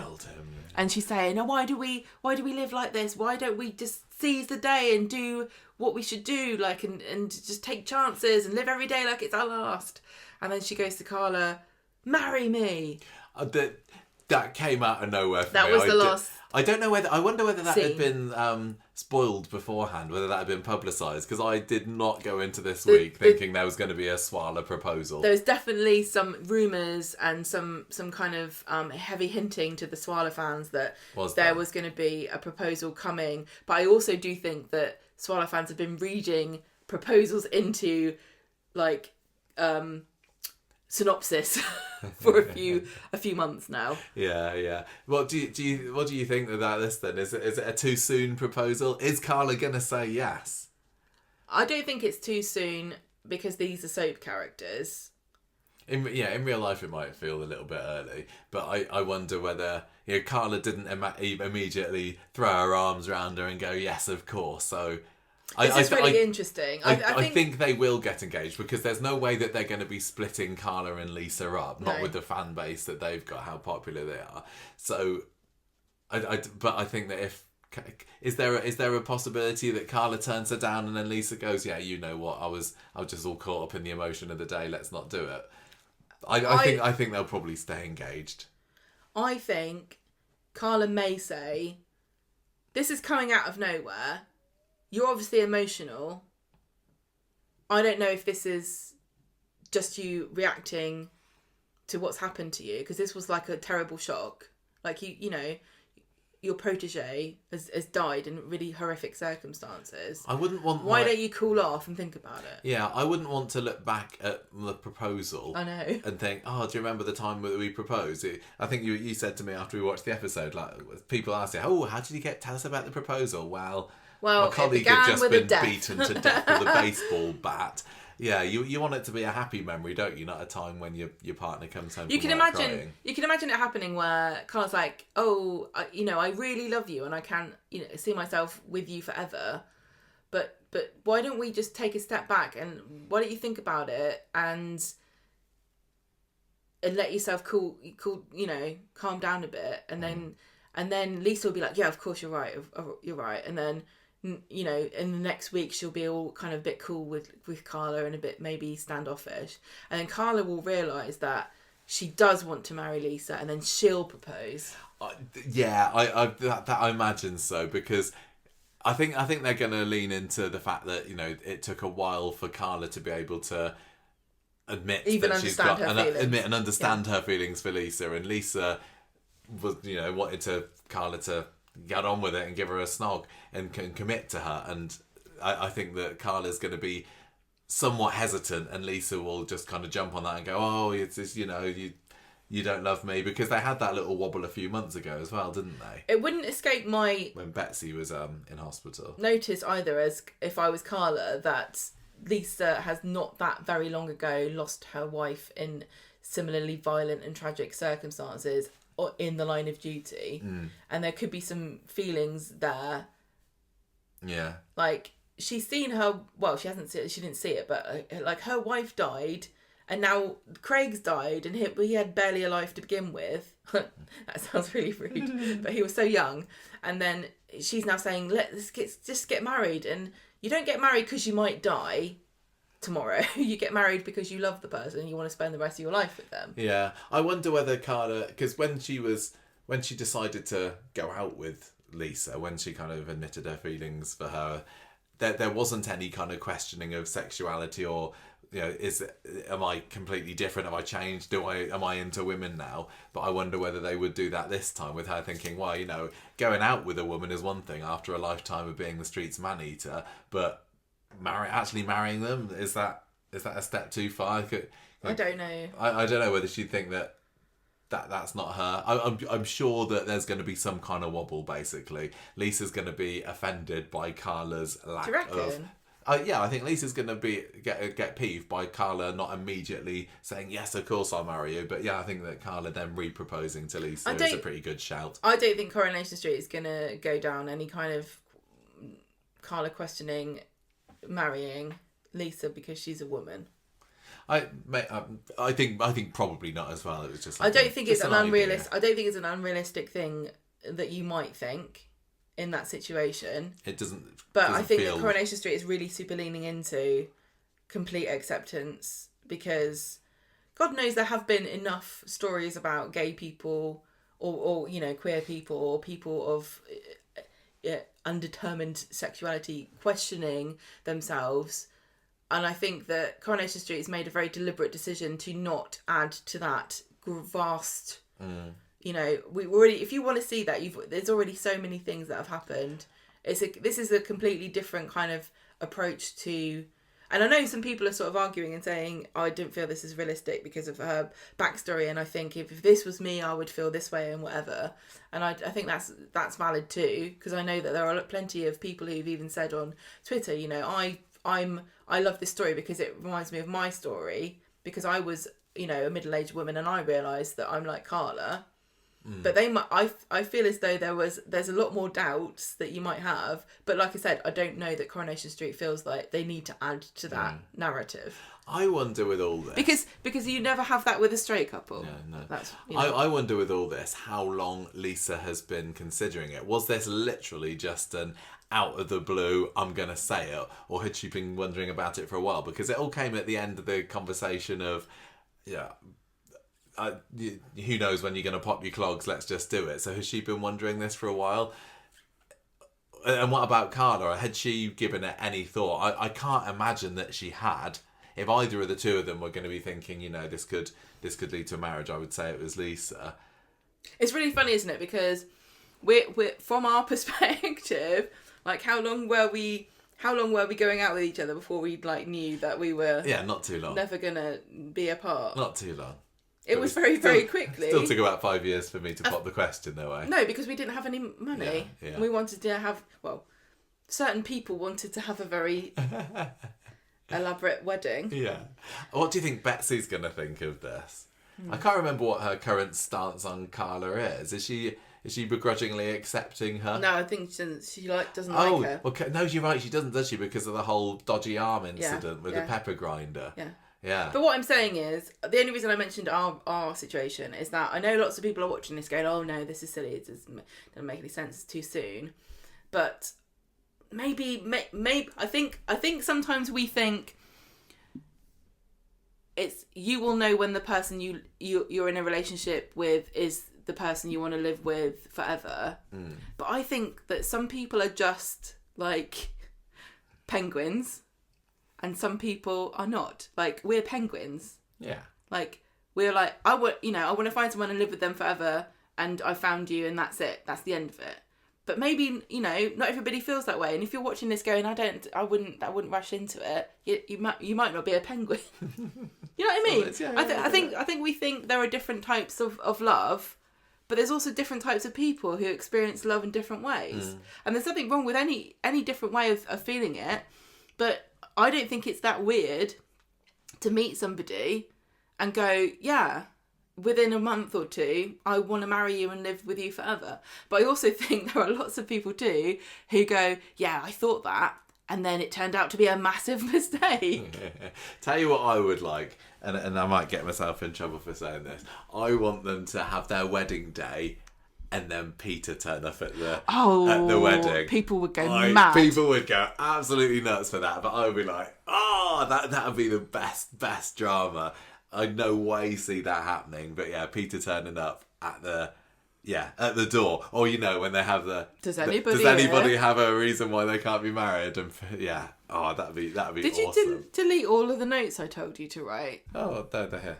Where did they go? Sorry, I just got rid of them because there wasn't very much there. Oh, and there wasn't anything particular. No, I've already said everything. You said everything. I mean, but before, I just want to say there was another bit of plot that we haven't got to. Oh yes, there wasn't there? Because I was so excited about talking about Coronation. But that was the main. That was like, the adventure for the Coronation Street characters continues. I think that was a nice little twist at the end of the week to keep you going into next week. It was, quite often when they have the big event weeks, they'll put something in the last scene that goes, aha.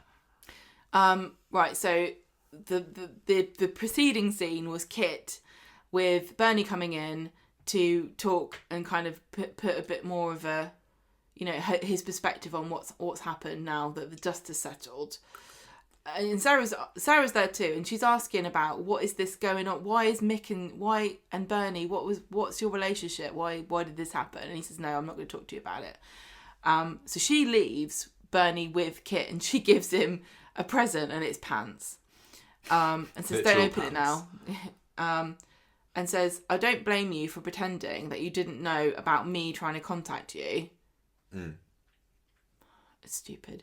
And then he pulls out this green elephant that she threw in the bin. No. I'm really confused about this. Where did the elephant come from? This was his elephant that we saw last year when she's masquerading as a cleaner at his house. But where did he get that from? She left it with him when she So it is her adoption. Elephant. No. No. Why did she throw her elephant in the bin? Because that was her saying, I'm cutting all ties with Kit. I'm going to go on drugs now instead. She could have sold it for drugs. What an idiot. I don't think you get much for a little porcelain elephant. I don't think it's porcelain. Or whatever it is, I don't know. So there were two elephants. Yeah, there were two elephants. And he's like, this elephant, this is my birth elephant. Yeah, he was showing her his birth elephant. I'd still be offended if my mum threw away. It's like when you get one of those necklaces that says best and friends. Yeah. If your best friend throws away half of that necklace, it's over. Well, if they throw away the friends, then you're just left wearing a necklace that says best, and that's a little bit arrogant. Yeah, exactly. So he says, "I blame myself for this, and Craig's dead because it's my fault." I think all the characters just need to get together and have a fight to see who's the most guilty of this. Well, that's called a court case. Yeah, maybe. Maybe they will have one of those. Yeah, I didn't know. It's my fault. And Mick's there just like sidling out the back saying, just let you fight over it yourselves. I feel like I'm intruding. I'll leave you to it. I've got to go and beat Lou up with a baseball bat. So what are your hopes for Coronation Street for next week? Because Stop doing police scenes. Do you want to have much more of this? I don't think we're going to get away with not having any of this. I desperately need like some more Debbie or some Jenny or. If Debbie wants to be in the show, she has to commit a crime. I don't need another week that's just this. But obviously this story's going to be in it somewhat. We'll have to see, won't we? We can't find. I don't feel that. Listen, all of the characters, you know, like Kit and Lisa and Craig. I really enjoy watching all of them, and I don't think I need to watch them be police officers to find them interesting. We've said all this. Let's just. I'm just making sure that everyone understands clearly. But I also do think that there are certain people that enjoy misunderstanding what you say because it gives them something to get furious drama. about on Twitter. Yeah. Mm-hmm. What are you scoring this week's Coronation Street, Gemma? Including the flashback episode. I've been thinking about this. It's been going around my head for the last 3 hours as well. No, all week. Really? Yeah, because I don't know what to do. Because, like I keep saying, it was a really great episode of The Bill, or a really great week of The Bill. You need to score it for Coronation. If it was The Bill, I'd be like 4. No. You just need to score it with how you enjoy it. Forget what programme you were watching. I'll do what I want, thank you. Okay. Stop telling me what to do. Go on. You're telling me what to do all day. I'm not. Go on. What's your score? I've got to go. No, because I can't divorce. Okay, if you said to me, for my birthday, I would really like a steak and chips, and I went, here is your chocolate cake. You wouldn't go, this is the best steak and chips I've ever had, 5 out of 5, would you? You'd say, this is not what I ordered, this is a chocolate cake. And it could be the best chocolate cake you've ever had, but you didn't sit down to eat a chocolate cake, you sat down to have steak and chips. I am just going to rate it based on how much I enjoyed watching it. But you didn't like it? Yep. But I did. Well, you could go higher than me if you like, because I am What the hell are you going to say? What are you going to say? I'm acknowledging that this was a big week and that there was some drama. You've got your special. And you've got your narky nerd voice on. There was some nice location shoots. There was a death of a main character. Yeah, there was. But I was in a bad mood when I watched some of the episodes, and it didn't help. What are you going to say? I am going to give this week's Coronation Street 2.5 pants birthday presents out of 5. Oh, God. It just wasn't for me, which is fine. Oh, I'm so annoyed. Character of the week for me this week is... it's a tough one, actually. I'm gonna go for Lou. Skip to my Lou. I'm gonna go to the Lou. See you later. No, you must. No, I've. All right. Abby didn't like it either. I'm stuck now because I don't think it deserves 2.5. We'll give it more. All right, don't have to be so bitchy. See, like I said, if it was The Bill, I would have probably given it 4 or 4.5 because I thought it was good. But I was really annoyed at what I was being kind of fed. I didn't want the chocolate cake, you know? Are you giving it a 3.5? Is that what you're telling me? I think I'm going to give it a 4 because okay. I have to counteract your 2.5. That's fine. Because I thought it was decent. I really enjoyed it. I think that Coulson did a fantastic job. I think that the story was there. It was all really, I'm just like, it's like going to the cinema and watching a documentary about something that you don't care about, but it was well done. You know, it's like I'm not interested in this topic. Like I didn't really care about architecture. But you've convinced me that the Golden Gate Bridge is really fantastic engineering, so 4 out of 5. For what were you scoring it? For what? For hokey cokey statements. Because you seem like you're going in and out and in and out with your score. The whole podcast is like a hokey cokey statement. Character of the week? Craig.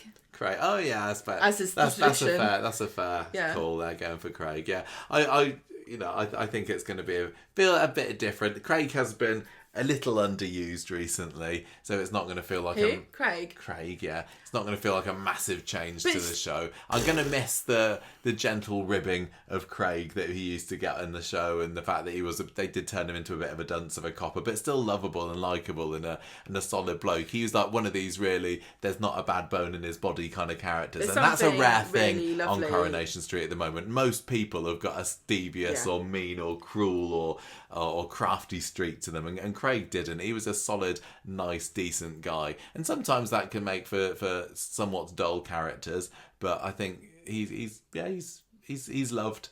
I think really pure about Craig as a person, and I think that's from what we know of him, very similar to Coulson as well. Wow. He seems like a proper decent guy, and I hope that whatever's coming next for him, he's going to do really well.